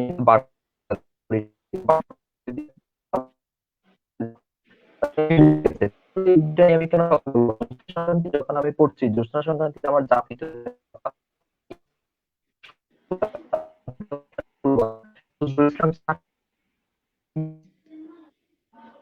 টেকনিক্যাল প্রবলেম হচ্ছে, আমাদের একটু শুনতে কষ্ট হচ্ছে, আমি আমরা কথা আমাদের কেন বলবো যারা না? ভিউয়ার্স তারাও শুনছে না। আমি আমি একটু নাহিদের কাছে চলে যাব মাঝখানে, যে সেটা হচ্ছে পুস্তক প্রকাশনী থেকে আপনার প্রকাশিত গল্পের বই মায়ের নীল শাড়ি নিয়ে কেমন প্রত্যাশা ছিল, আর সেটার প্রত্যাশা অনুযায়ী কতটা সাড়া পাওয়া গেল, এবং সেটা সন্তোষজনক কিনা। জি, যে স্বপ্নের দিকে পথ চলা শুরু করেছিলাম সেই স্বপ্ন সত্যি করার পথে পুস্তক প্রকাশনী সঙ্গী হয়েছে। পুস্তক প্রকাশনী থেকে প্রকাশিত আমার প্রথম গল্পগ্রন্থ, যখন ঘোষণা দিলাম যে মায়ের নীলশাড়ি গল্পগ্রন্থটি প্রকাশ পাবে, ঠিক সেদিন থেকে মানুষের যেই ভালোবাসা, মানুষের যে আগ্রহ, মানুষের যেই বই পাওয়ার জন্য অপেক্ষা, এই জিনিসগুলো এত এত বেশি আমার সামনে আসছিল, এত মানুষ আমাকে বইয়ের কথা জিজ্ঞেস করছিল, এত মানুষ বইয়ের কথা ছড়িয়ে দিচ্ছিল। এখন কোনো একটা পোস্টের কমেন্টে গেলে দেখা যায় যে অপরিচিত কেউ একজন কমেন্ট করেছে যে মায়ের নীলশারি বইটি নিয়ে অনেক পোস্ট দেখেছি, এই বইটা সম্পর্কে জানতে চাই। একটা কমেন্ট, গতকালকে রাতে দুইটা কমেন্ট আমি আসলে স্ক্রিনশট নিয়ে রেখেছিলাম, যে তারা লিখছে যে রিসেন্ট সব থেকে বেশি কথা বলেছে মায়ের নীলশারি বই নিয়ে, এই বইটাতে কি আছে, বইটা সংগ্রহ করতে চাই। এটা লিখে কোন গ্রুপে যেন কেউ একটা কমেন্ট করেছে, তো সেটা আমি স্ক্রিনশট নিয়েছিলাম। তো এই জায়গা থেকে বলবো যে উইদাউট এক্সপেকটেশন এগুলো হচ্ছে, আমি কখনো এক্সপেক্ট করিনি যে আমি অ্যাজ এ রাইটার যখন নিজেকে সামনে তুলে ধরবো তখন মানুষগুলো তো ভালোবাসবে। কারণ তোকিব হয়তো জানেন যে 2017 থেকে আমি স্বপ্নদ্রষ্টা নিয়ে কাজ করছি, আমি পাবলিক স্পিকিং নিয়ে কাজ করছি, আমি একজন সমাজকর্মী, স্বেচ্ছাসেবক, তার পাশাপাশি আমি একজন স্পিকার, এবং পাবলিক স্পিকিং শেখাই, পাবলিক স্পিকিং ট্রেন করাই, এমনকি পাবলিক স্পিকার হিসেবেও নিজেকে তুলে ধরি। তো সেই জায়গা থেকে হঠাৎ করে যখন রাইটার হিসেবে নিজেকে তুলে নিয়ে আসলাম, তখন এত মানুষ আসলে আমাকে ভালোবেসে ফেলবে এটা একদমই আমার ভাবনার মধ্যে ছিল না। তবে এখন বুঝতে পারছি যে তোকে ভাইকে যে কথাটা বললাম যে ভাইয়া এই স্বপ্নটা দেখা এবং সিদ্ধান্তটা নেয়া কোনোটাই ভুল ছিল না। বর্তমানে এখন এসে বুঝতে পারছি যে ওই যে বই বের করার আগে তকিব তৌফিক ভাইয়ার একটা ফোন কল আসলে সবকিছুর মোড় ঘুরিয়ে দিয়েছিল, এবং আজকে আমি নাহিদ হাসান, এখানে আমি আমার বই নিয়ে বসে আছি। তো সেই ফোন কলের গল্প অন্য একদিন বলবো, অনেক বড় একটা জায়গায় বলবো, বড় গল্প বড় জায়গায় বলতে হয়। তো তো কি ভাইয়া এই ছিল আর কি, আমার এক্সপেকটেশন খুব কম ছিল, তবে এই যে এত এত মানুষের ভালোবাসা আমি একদমই প্রস্তুত ছিলাম না। আচ্ছা, ধন্যবাদ। আমি রিয়াজ মোর্শেদ সাইমের কাছে চলে যাব, যে হ্যাঁ, পদ্মজলের সিঁড়ি। এবং আমি সম্প্রতি এটাও জানি যে জলজ্যোৎস্নার মাখামাখি বইটি আবার পুনরায় প্রকাশ হতে যাচ্ছে অক্ষরবৃত্ত থেকে। তো অক্ষরবৃত্ত থেকে পদ্মজলের সিঁড়ি প্রকাশ হওয়ার আগে কি ধরনের প্রত্যাশা ছিল আসলে, যে বইটা কেমন যেতে পারে, পাঠক কিভাবে গ্রহণ করতে পারে, কিভাবে প্রকাশক কিভাবে প্রচার করতে পারে, বা পাঠক কেনার পরে পাঠকের ফিডব্যাক কেমন হতে পারে, সবগুলো প্রশ্নের যে একটা প্রত্যাশা, সেটা বই প্রকাশের পরে কতটা আম, মিলেছে, কতটা সমীকরণ কিংবা অনুপাতে সামঞ্জস্যতা ছিল, সারাটা কেমন ছিল এবং প্রত্যাশাটা সন্তোষজনক ছিল কিনা, রিয়াজ মোর্শেদ সাইম। হ্যাঁ ভাইয়া, আমার বারবার ডিস্টার্ব হওয়ার কারণে আমি প্রশ্নগুলো কথা কম বলতে পারছি। কিন্তু সেটা হচ্ছে এই যেটা বলছিলাম, আক্ষেপের বিষয় হচ্ছে বইগড়ের কর্ণধার আরোহান রানা অসুস্থ হওয়াতে মায়ের নীল শাড়ি এখন আমার কাছে আসেনি, যদিও লেখক অটোগ্রাফ দিয়ে বসে আছে। একই সমস্যার মধ্যে আমিও ভুগছি। হ্যাঁ, প্লিজ। হ্যাঁ, এরপরে হচ্ছে যে যে বইয়ের কথা যে বলছেন, যে আমি এখন একটা বাসায়, আমার বাসা থেকে, আমার বাসায় কারেন্ট নেই বা ওয়াইফাই আমি চালাই না, আমার বাসা থেকে একটা ছোট ভাইয়ের বাসায় এসে আমি লাইভ করছি। এই যে আশা, এটা হচ্ছে বইয়ের কারণে। আমি কিছুক্ষণ আগে এই কাইকর কামলার বউ আব্দুল্লাহ আল ইমরানের একটা পোস্ট করছিলাম, সে খুব সুন্দর করে লিখেছে, সে বইয়ের কথা দারুণ, বলবে। দারুণ। হ্যাঁ, রিক্সায় লাগাবে সে, তারপরে উড়োজাহাজে বলবে বইয়ের কথা, গাড়িতে বলবে বইয়ের কথা, এরপর দুনিয়ার সবখানে বইয়ের কথা শেষ হলে তারপর সে সাগরের তলদেশে যাবে, তারপর মাছের পেছনে বইয়ের কথা বলবে। এই জিনিসটা আমার খুব সুন্দর লাগছে, হাস্যকর হলো যে আমিও সেভাবে কিন্তু বইয়ের কথা বলবো, মানে আমার লেখা, আমি বইয়ের কথা তাহলে অবশ্যই বলবো। তাহলে তাহলে রিয়াজ মোর্শেদ সাইম আমার পোস্টটা হয়তো মিস করে গেছে। হ্যাঁ, সেটা হয়তো মিস করে গেছি আমার পোস্টটা। হ্যাঁ। আমি পোস্টটা মিস করে গেছি। এরপর আচ্ছা। আরেকটা প্রশ্ন আমার কাছে ছিল, সেটা হচ্ছে আমি নবীনদের মধ্যে বা প্রবীণদের মধ্যে কাদের লেখা, আমি বরাবরই একজন আল মাহমুদ ভক্ত। আল মাহমুদের লেখা পড়ি, এবং হুম। আল মাহমুদের বন্ধু, যদিও বা তারা শেষকালে বন্ধু ছিল না, শামসুর রহমানের লেখা আমি পড়ি, শহীদুল্লাহর লেখা আমি পড়ি, হুমায়ুন আজাদের আচ্ছা। কবিতা আমি পড়ি, আবুল হাসানের কবিতা আমি পড়ি। এরপরে হচ্ছে যে নবীনদের মধ্যে যদি আমার কথা বলতে যাই, তাহলে কুতুবদিয়ার একজন কবি আছেন, উনি খুব প্রবীণ কবি, খালেদ মাহবুব মোর্শেদ। ওনার ওনার কবিতা আমি পড়ি। ময়ূক চৌধুরী, সম্প্রীতি ময়ূক চৌধুরীর কবিতা আমি পড়ি, শঙ্খ ঘোষের রুহের কবিতা রুহের কবি আর মাহমুদ খোরশেদ মুকুল সম্ভবত।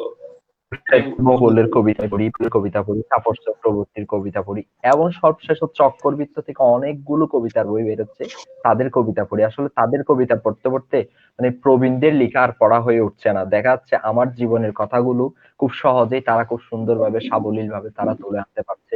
বটপশু আবিরাঙ্গা তার কবিতা, সম্প্রীতি কবিতার বই বেরিয়েছে। অনেক অনেক কবিতা, মানে সবার সবার বই আমি দেখাচ্ছে যে আমার প্রোফাইলে গেলে দেখা যাবে আমি প্রচুর বই পড়ি, এবং সবার বই সংগ্রহে রাখি, এবং সবার বই পড়তে চেষ্টা করি, রিভিউ দিতে চেষ্টা করি। এই জিনিসটা আমার হয়। এরপর হচ্ছে আপনি জল জ্যোৎস্নার মাখামাখি নিয়ে জানতে চেয়েছেন, যে নতুন সংস্করণ আসছে। হ্যাঁ, সংস্করণ আসছে। আমি আনিস সুজন ভাইকে একবার বলছিলাম যে আমার বইটা নিয়ে তো খুব বাজেভাবে। এটা কি পরিমার্জিত সংস্করণ নাকি জাস্ট প্রচ্ছদটা চেঞ্জ হবে কিংবা এরকম? হুম, পরিমার্জিত সংস্করণ বলতে আমি বুঝাচ্ছি কোন পরিমার্জিত ধরনের বাক্যের পরিবর্তন পরিবর্তন হচ্ছে কিনা, বানানের সংশোধন হচ্ছে কিনা হ্যাঁ, কিংবা এই ধরনের। পরিমার্জিত সংস্করণ এটা বলা যায়। এটা সংস্করণই আনতাম না, এটা এখন আনার কথাই ছিল না। যে আমাকে পরামর্শ দিয়েছিল সুজন ভাই যে এটা এখন আনার দরকার নেই, বই আরো হয়ে যাক, এটা পরে আনা যাবে। কিন্তু আমি আনিস সুজন ভাইকে একবার বলছিলাম, তাও সুজন হাসান ভাইয়ের জন্মদিনের দিন, যে আমি বলছিলাম যে ভাই এই বইটা আমি একটু আনতে চাচ্ছি, বইটা নিয়ে আমার খুব আছে, আপনি একটু নতুন ভাবে এনে দেন। তো উনি আমাকে বলল যে ঠিক আছে, একবার বলে দিয়েছে। এরপর আমি বিভিন্ন ভাবে ওনাকে না করেছি, কিন্তু উনি না মানে হ্যাঁ যে বলেছে আর সেটা না নিতে প্রস্তুত নয়, বলে যে না আমি আপনাকে কথা দিয়েছি বইটা আমি আনবো, আনবো বইটা। এবং উনি প্রচ্ছদও আচ্ছা, করিয়ে নিয়েছেন আল্লামানকে দিয়ে। আপনি প্রচ্ছদ দেখেছেন, পরিমার্জিত সংস্করণ এটা অবশ্যই ঘটে, এবং এটা নিয়েও দুজনের কাছে হ্যাঁ, দুজনের কাছে যদি আমি একটা প্রশ্ন করি, হুম, আহ সেটা হচ্ছে উম, আমরা একজন লেখক বলে, সেটা লেখক হোক বা যে কোনো মানুষ, তার জীবনটাকে অমর করার জন্য, একজন মানুষ তো অমর না, মানুষ মরে যায়, সময় একটা জীবনের অন্তিমকালে মানুষ হারিয়ে যায়। এবং একটা বিষয় হচ্ছে কি, আমার কবরটাকে কতটা যত্ন করা হবে সেটা আমি জানি না, বা আমরা কেউ জানি না। আমি আজকে একটা পোস্ট একটু করে সামনে এনেছি গত 2 বছর আগে, দেখেছি দেখেছি। দেখেছি 19 সালে পোস্ট করেছেন আপনি, ডক্টর এনাম এটা কিন্তু মাহমুদের পোস্ট। বাংলা সাহিত্যের, হ্যাঁ হ্যাঁ, বাংলা সাহিত্যের বড় একটা অংশ। হ্যাঁ, তো যাই হোক, সেটা আমি স্কিপ করে যদি বলি যে আমরা যদি অমর হওয়ার জন্য, একটা মানুষ যদি অমর হতে চায়, তার জন্য আসলে কোন বিষয়টা জরুরি, সেটা কি প্রাসঙ্গিক, কি সে প্রাসঙ্গিক বলে, একজন নাহিদ হাসান প্রাসঙ্গিক বলে, রিয়াজ মোর্শেদ প্রাসঙ্গিক বলে, নাকি সেটা এমন যে সে তার সার্বিক সংকটময় সময়, সে তার যে চলমান সময়টাকে, সংকটময় সময়টাকে অনুধাবন করে সেটা মানুষের কাছে পৌঁছে দিতে পারছে, সেই সময়টাকে উপর নির্ভর করে। কোনটা? আমি দুইটো বিষয় বলেছি, একটা হচ্ছে প্রাসঙ্গিক, আর একটা হচ্ছে সংকটময় সময়, অর্থাৎ আমি যে সংকটটার মুখোমুখি হচ্ছি, সে সংকটটাকে উপস্থাপন করছি মানুষের কাছে, সেটার কারণে নাকি প্রাসঙ্গিক কারণে? আমি তো তৌফিককে চিনতে বলে আমি আমাকে দিব না। নাহিদ হাসান, আমি নাহিদ রিয়াজ হাসান, মোর্শেদ সায়েম ভাইয়া সর্বপ্রথম বলেন, আমি পরে বলি, ছোট না মানুষ। না, আমি নাহিদ, হ্যাঁ নাহিদ, নাহিদ বলো, না, নাহিদ থেকে আমি রিয়াজ যেতে আচ্ছা, চাচ্ছি। একজন মানুষ কিন্তু বড় হয় সংকটকালীন সময় উত্তরণ করে। একজন মানুষ কিন্তু মানুষের কাছে পরিচিত হয় কিংবা নিজের কাছে বড় হয় যখন সে ছোট একটা বাধা অতিক্রম করে বা বড় কোনো একটা বাধা অতিক্রম করে। তখন সে নিজের কাছে যেমন বড় হয়, মানুষের কাছেও বড় হয়। একজন মানুষ কিন্তু সফল হওয়ার আগে 100 বার অসফল হয়। অর্থাৎ আমি দ্বিতীয় পয়েন্টটি বেছে নিব, অর্থাৎ মানুষ যখন তার জীবনের সব থেকে বড় সংকটময় সময় উত্তরণ করে, তখন সে নিজের কাছে না, আরো 10 জনের কাছে উদাহরণ হিসেবে সৃষ্টি হয়ে যায়। এবং তিনি যখন উদাহরণ হয়, তখন সেই উদাহরণ হওয়ার কারণে সেই মানুষটি অমর হয়ে যায়। অর্থাৎ আরো 10 জন মানুষ তাকে ফলো করে, আরো 10 জন মানুষ তার কথা ছড়িয়ে দেয়, আরো 10 জন মানুষ বলে যে না, আমি সেই মানুষটির মতন হব।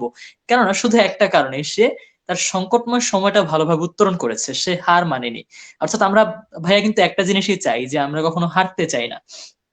আমরা পথের মোড়ে মোড়ে মোড়ে মোড়ে মোটিভেশন চাই, আমরা পথের মোড়ে মোড়ে ইন্সপাইরেশন চাই। অর্থাৎ ওই জায়গাটুকুতে আমরা যখনই একটা মোটিভেটেড, একটু মোটিভেশনের মতন একটা কাহিনী সৃষ্টি করতে পারি, একটু ইন্সপায়ার হওয়ার জন্য একটা কাহিনী তৈরি করতে পারি, ঠিক তখন মানুষজন মনে রাখে। তো আমি এটাই বলবো যে আমি যখন কোনো একটা সংকটময় সময় উত্তরণ করে আসব, যেটা আরো 10 জন মানুষ একটু হা হয়ে তাকিয়ে থাকবে, যে না আসলেই তো আমারও তো এরকম হতে হবে, ঠিক তখন আমি আসলে মানুষের কাছে গ্রহণযোগ্যতা পাবো। এবং মানুষ হয়তো ভাববে যে এই মানুষটি মারা যাওয়ার পরেও তাকে মনে রাখা কিংবা তাকে ফলো করা দরকার। এই আর কি। হুম, রিয়াজ মোর্শেদ সাইম।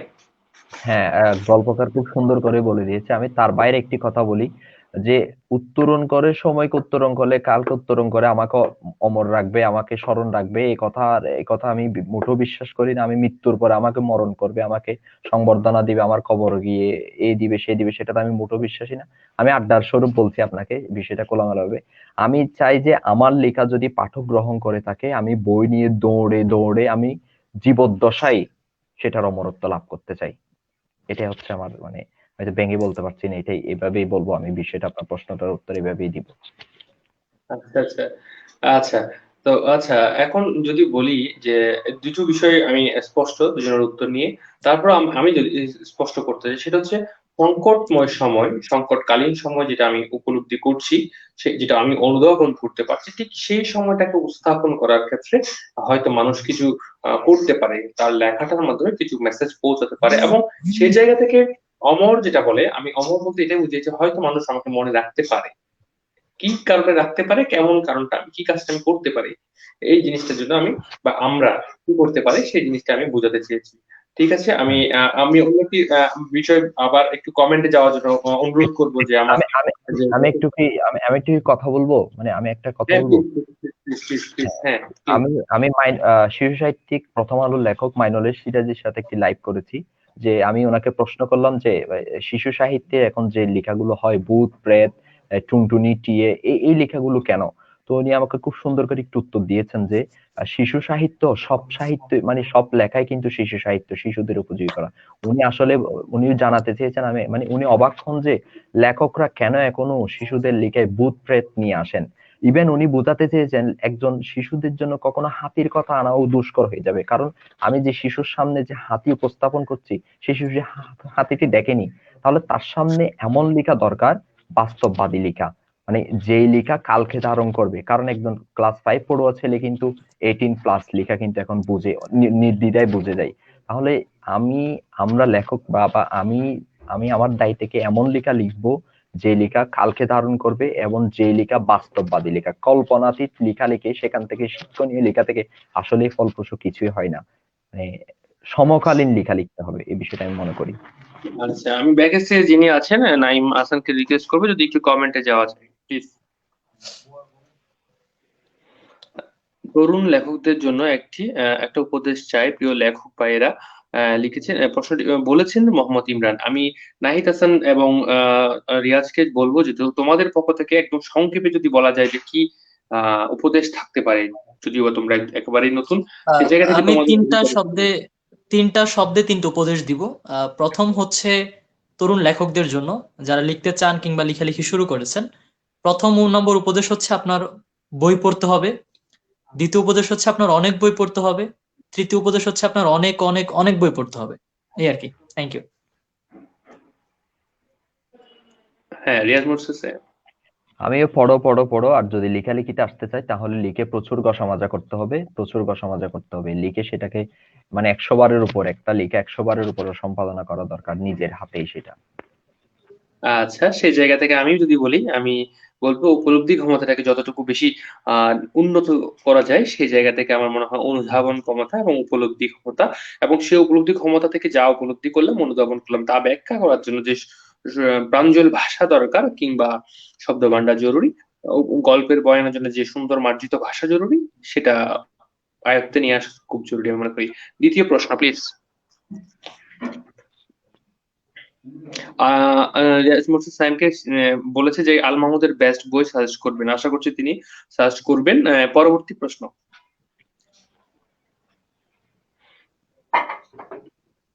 ফজরা বলেছেন জীবন বোঝার তাড়নায় লেখা আসে, লেখা ছড়িয়ে পড়ুক দেশ থেকে দেশান্তরে।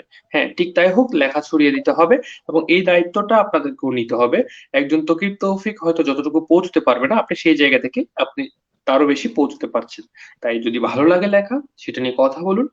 বই নিয়ে কথা বলতে কোনো লজ্জা নেই। জড়তা ভেঙে গেলে অবশ্যই এই জিনিসটার একটা ফল, অবশ্যই ভালো ফল আসবে। জুবাইর আহমেদ লিখেছে ভালোবাসা প্রিয় ভাই, ভালোবাসা রইলো আমাদের সকলের পক্ষ থেকে, বইজুরির পক্ষ থেকে। শাকিল জুনিয়র হচ্ছে আহা কি দারুণ তকিব ভাইয়ের কথাগুলো, ধন্যবাদ শাকিল। খুব ভালো একটা ছেলে এবং সে ডাক্তার, কিন্তু সে আমার বই পড়ে বইয়ের রিভিউ করেছে খুব সুন্দর। বই নিয়ে কথা হোক, বইয়ের কথা হোক, ধন্যবাদ। বই নিয়ে কথা হোক, তোমরা বলছো এটাই ভালো লাগছে। পরবর্তী। আজাদ ইসলাম লিখেছে সাথে আছি, খুব খুব প্রিয় মানুষগুলো একসাথে, সাথে থাকুন সব সময়, ইনশাল্লাহ আপনার পাশেও আমরা আছি, কথা হবে, আড্ডা হবে, আমাদের দেখা হবে। আমি নাহিদ রিয়াজ সহ আরো যারা আছেন, আমরা একদিন চলে আসবো আপনার কাছে কথা বলতে, আমরা আড্ডা দিব ইনশাল্লাহ। রায়ান লিখেছে বইজুরি এগিয়ে যাক। হ্যাঁ বইজুরি অবশ্যই এগিয়ে যাক, বইজুরির কাজগুলো ভীষণ দারুণ, খুব ভালো কাজ করছে তারা, নতুনদেরকে নিয়েও এবং প্রবীণদেরকে নিয়েও কাজ করছে। সবকিছু মিলিয়ে বইজুরির স্টার্টটা ছিল ভালো, স্ট্যান্ডার্ড। লামিয়া ফেরদৌস লিখেছেন আমি রিঙ্গনপুর বইটি অর্ডার করলাম গিফট হিসেবে, গিফট পেতে চাই বই সহ। হ্যাঁ গিফট যদি বইজুরির পক্ষ থেকে থাকে তাহলে অবশ্যই সেটা পৌঁছে দেবে, ধন্যবাদ। বারেকুল্লাহ, প্রিয় তিনজন মানুষ, আকাশ ছুঁয়ে যাক আপনাদের বইগুলো। আমরা চাই যে আমাদের বইগুলো নিয়ে কথা হোক, ভালো লাগাটা হোক, সমালোচনা হোক, যদি ভুল থাকে অবশ্যই পাঠক বলুক, সেটা আমি চাই। আশা করি নাহিদ এবং রিয়াজ একমত থাকবে আমার সাথে। অবশ্যই। মায়ের নিয়ে বইটি উৎসর্গ করে চোখে পানি এসেছে, মাহমুদা পারভিন লিখেছে। হ্যাঁ, আমি এইটা দেখেছি বেশ কিছুদিন, বেশ কয়েকজনের ডেটে দেখেছি। উৎসর্গটা ভীষণ ভালো লাগার এবং আবেগপ্রবণ একটি লেখা। নতুন লেখকদের এই এই আবেগের জায়গাটা আসলে বহিঃপ্রকাশটা এত সুন্দর হয়, তার একটা দৃষ্টান্ত কিন্তু নাহিদ হাসানের উৎসর্গপত্র। আকিনুর, রিঙ্গরপুর শেষ করলাম, এত ভালো লেগেছে। আমি আমি ঘুরে চলে যাই লেখক তৌফিকের উপন্যাস পড়ে। আরো অনেক অনেক বই চাই ইনশাল্লাহ, অনেক বই আনবো। একটু বিরতি চাই, সবার কাছে একটু বিরতি জরুরি আমার। কিঙ্কর আসান ভাই, দুই প্রিয় ভাই, আমার কলিজার ভাই কিঙ্কর আসান ভাই, অসংখ্য ধন্যবাদ কমেন্ট করার জন্য। বই জরুরি আজকের এই লাইভ সেগমেন্টে বই আড্ডা নিয়ে আপনি বরাবরই ইন্সপিরেশন সবার জন্য, এবং দারুণ মানুষ, বই নিয়ে কথা বলছেন, বিনয় মানুষ, বইয়ের কথা বলেন। আপনার বইগুলো আমার প্রত্যেকটি ভালো লাগে, তার মধ্যে মধ্যবিত্ত আমি কখনোই বলবো না, মধ্যবিত্ত আমার কাছে এখন পর্যন্ত আছে একটি বই। আশা করছি যারা দেখছে তারা অবশ্যই কিঙ্কর হাসান ভাইয়ের বইগুলো পড়েছেন, যারা পড়ছেন অবশ্যই আহ, বইয়ের মতামত জানাবেন। এবং কিঙ্কর ভাই নাহিদ সম্পর্কে হাসান, যদি ছোট্ট একটা কথা বলি তোকিব ভাই। হ্যাঁ বলুন। আহ, বর্তমানে ছোট্ট একটা ঘটনা ঘটেছে, ইনসিডেন্ট, যেটা আসলে অনেকেই মেনে নিতে পারছে না। তো কিঙ্কর ভাইয়াকে আমি মেসেজ দিলাম যে ভাইয়া, আমি এই ঘটনা সহ্য করতে পারছি না, আমি এটা সহ্য করব না, আহ, আমি এটা কোনোভাবেই মানতে পারছি না, কি করা যায় বলেন। কিঙ্কর ভাই আমাকে বললো যেটা করা যায় সেটা করেছি। আমি বললাম যে কি? কিঙ্কর ভাই বললো ক্ষমা করা গিয়েছে, আমি ক্ষমা করেছি। তো জাস্ট এইটুকুই যে ভাবেন যে চমৎকার একটা দুইটা লাইন, যেটা করা যায় করেছি, ক্ষমা। আহ, তার বিষয়টা তার হচ্ছে, মেন্টালিটি আসলে আমি বলি, হ্যাঁ আমি একটা জিনিস অন্যরকম। বলি যে সেটা হয় কি, কেউ এর দুই একদিন আগে কিন্তু ঠিক সেম ঘটনা আমার সাথে হয়েছে, একদমই ফ্রেশার হিসেবে যদি বলি। আমাদের 5-6 জনকে নিয়ে একটা পোস্ট কেউ একজন করেছিল, সে পজিটিভ সেন্স থেকে করেছে বিভিন্ন গ্রুপে, সেখানেও কিন্তু এমন অনেক ইতিবাচক কথা অবশ্যই হয়েছে, নেতিবাচক কমেন্ট এসেছে। তো সেই জায়গা অনেক থেকে নেতিবাচক। সবচেয়ে মজার বিষয়টা হচ্ছে, তৌফিকের বই পড়েই নাই, কমেন্ট করে বসছে। তো আমি তাকে একবার প্রশ্ন করতে চাইছিলাম যে আমার কোন বইটি পড়েছেন এবং কোন কোন বইটি খারাপ হয়েছে আপনি কিছু বলেন, আমি আপনার থেকে শিখি। আমি বরাবরই বলি যে আপনি আমাকে শেখান প্লিজ। বাট সেই জায়গা থেকে সে তো আমার বই পড়ে নাই, তাহলে তৌকিব তৌফিককে সে জানে না। তৌকিব তৌফিক নিয়ে সে কিভাবে একটা কমেন্ট করে বসলো, সেটা একমাত্র সার্ভেটা করেছে তৌকিব তৌফিকের ফেসবুক আইডিটা সার্ভে করেছে। হয় তৌকিব তৌফিকের আইডিটা নিয়ে একটু হয়তো একটু কি হয় বলে, হয়তো পপুলার, কভার ফটো ভালো লাগে নাই, হয়তো প্রোফাইল পিকচারটা ভালো লাগে নাই। তো পপুলারিটি কিছু না, দিকের বিষয়টা এমন না যে, বই আমি এমন না পড়বো যে না। এমন না, বিষয়টা হয়তো তার ভালো লাগে না, হয়তো আমি বই কথা বলতেছি তার অ্যাকসেন্ট গুলা ভালো লাগেনি। তো সেই জায়গা থেকে সে আমার লেখাই ভালো না বলে ফেলছে। আলটিমেটলি সে, আমি তাকে রিঙ্গনপুর পড়াতাম, আমি তাকে দিয়ে অধ্যায় পড়াতাম, তাকে দিয়ে কেকটাস পড়াতাম। হ্যাঁ ত্রুটি অবশ্যই আছে, ত্রুটি যদি কেউ নেই, কিন্তু সে না পড়ে কমেন্ট করছে। আমি জাস্ট হা হয়েছিলাম যে সে কিন্তু বলেও ফেলছে। মানে আমি অবাক। তো এইসব নিয়ে আমরা আসলে অতটা ভাবলে আমাদের চলে না। তো আমি এই বিষয়টি নিয়ে একজন বড় লেখকের সাথে কথা বলছি যে এই অবস্থা। তো বলছে, সময়টা খুব জরুরি, তুমি ভালো একটা জায়গায় আছো, পৌঁছাবা, একটু সময়টা যেভাবে যাচ্ছে সেভাবে কাটতে দাও, যদি ওদিকে কনসার্ন করো তাহলে পিছিয়ে গেলা। ব্যাস আমি জি বুঝলাম যে ভাই, এখানে এক্স্যাক্টলি, বড় আমি একটা, আমি হ্যাঁ সেটাই ভাবছিলাম বড় যে একটা থামা বড় যাবে একটা না। মেসেজ, হ্যাঁ বড় একটা মেসেজ ছিল। তো হোক, আলোচনা হোক, যারা বলছে তারাও নিশ্চয় পরিপক্ক, তাদের জায়গা থেকে তারা বলুক। আমার কথা হচ্ছে বইটা নিয়ে আমি আমার লেখা নিয়ে যদি আত্মবিশ্বাসী হই, বই নিয়ে সারাদিন বলবো, বিরক্ত হোক, যাদের ভালো না লাগে আমার পেজ, আমাকে আমার আইডিকে ব্লক মেরে চলে যান। তাহলে আমার আমার যদি আইডি ব্লক Obviously they থাকে, have option. আমার পেজ, আমার পেজ যদি তার বাইরে থাকে, সেটা যদি সে ফলো না করে, তাহলে কিভাবে আমার ব্রিজ করে তার পর্যন্ত আমার পেজ, আমার আইডি? নিশ্চয় করে না। আমার অস্বল্প জ্ঞান থেকে আমি বললাম, আমাকে অ্যাভয়েড করলে তো হয়ে যাচ্ছে, তাই না? তো যাই হোক, বিষয়টা প্রশ্ন প্রশ্নে যাব।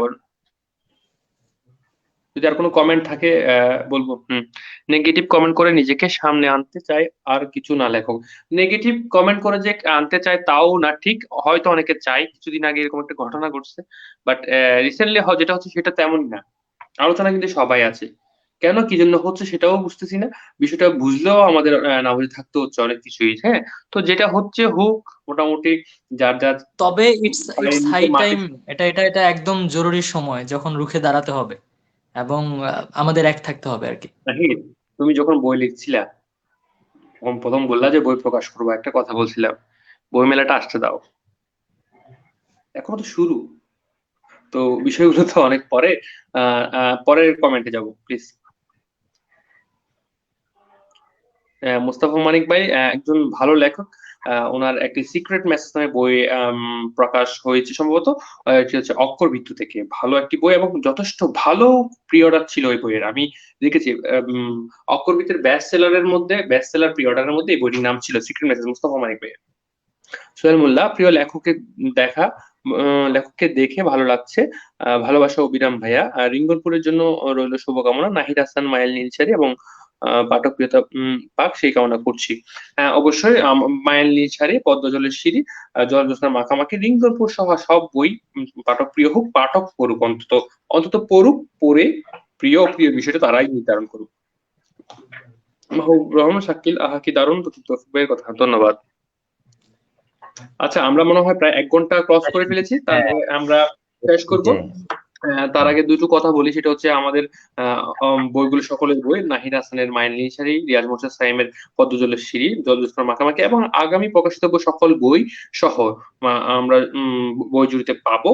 বই জুড়িতে প্রি অর্ডার হবে, যেগুলো প্রকাশিতব্য, আর যেগুলো আছে সেগুলো প্রকাশিত হয়েছে, সেগুলো বইগুলো তাদের কাছে আছে।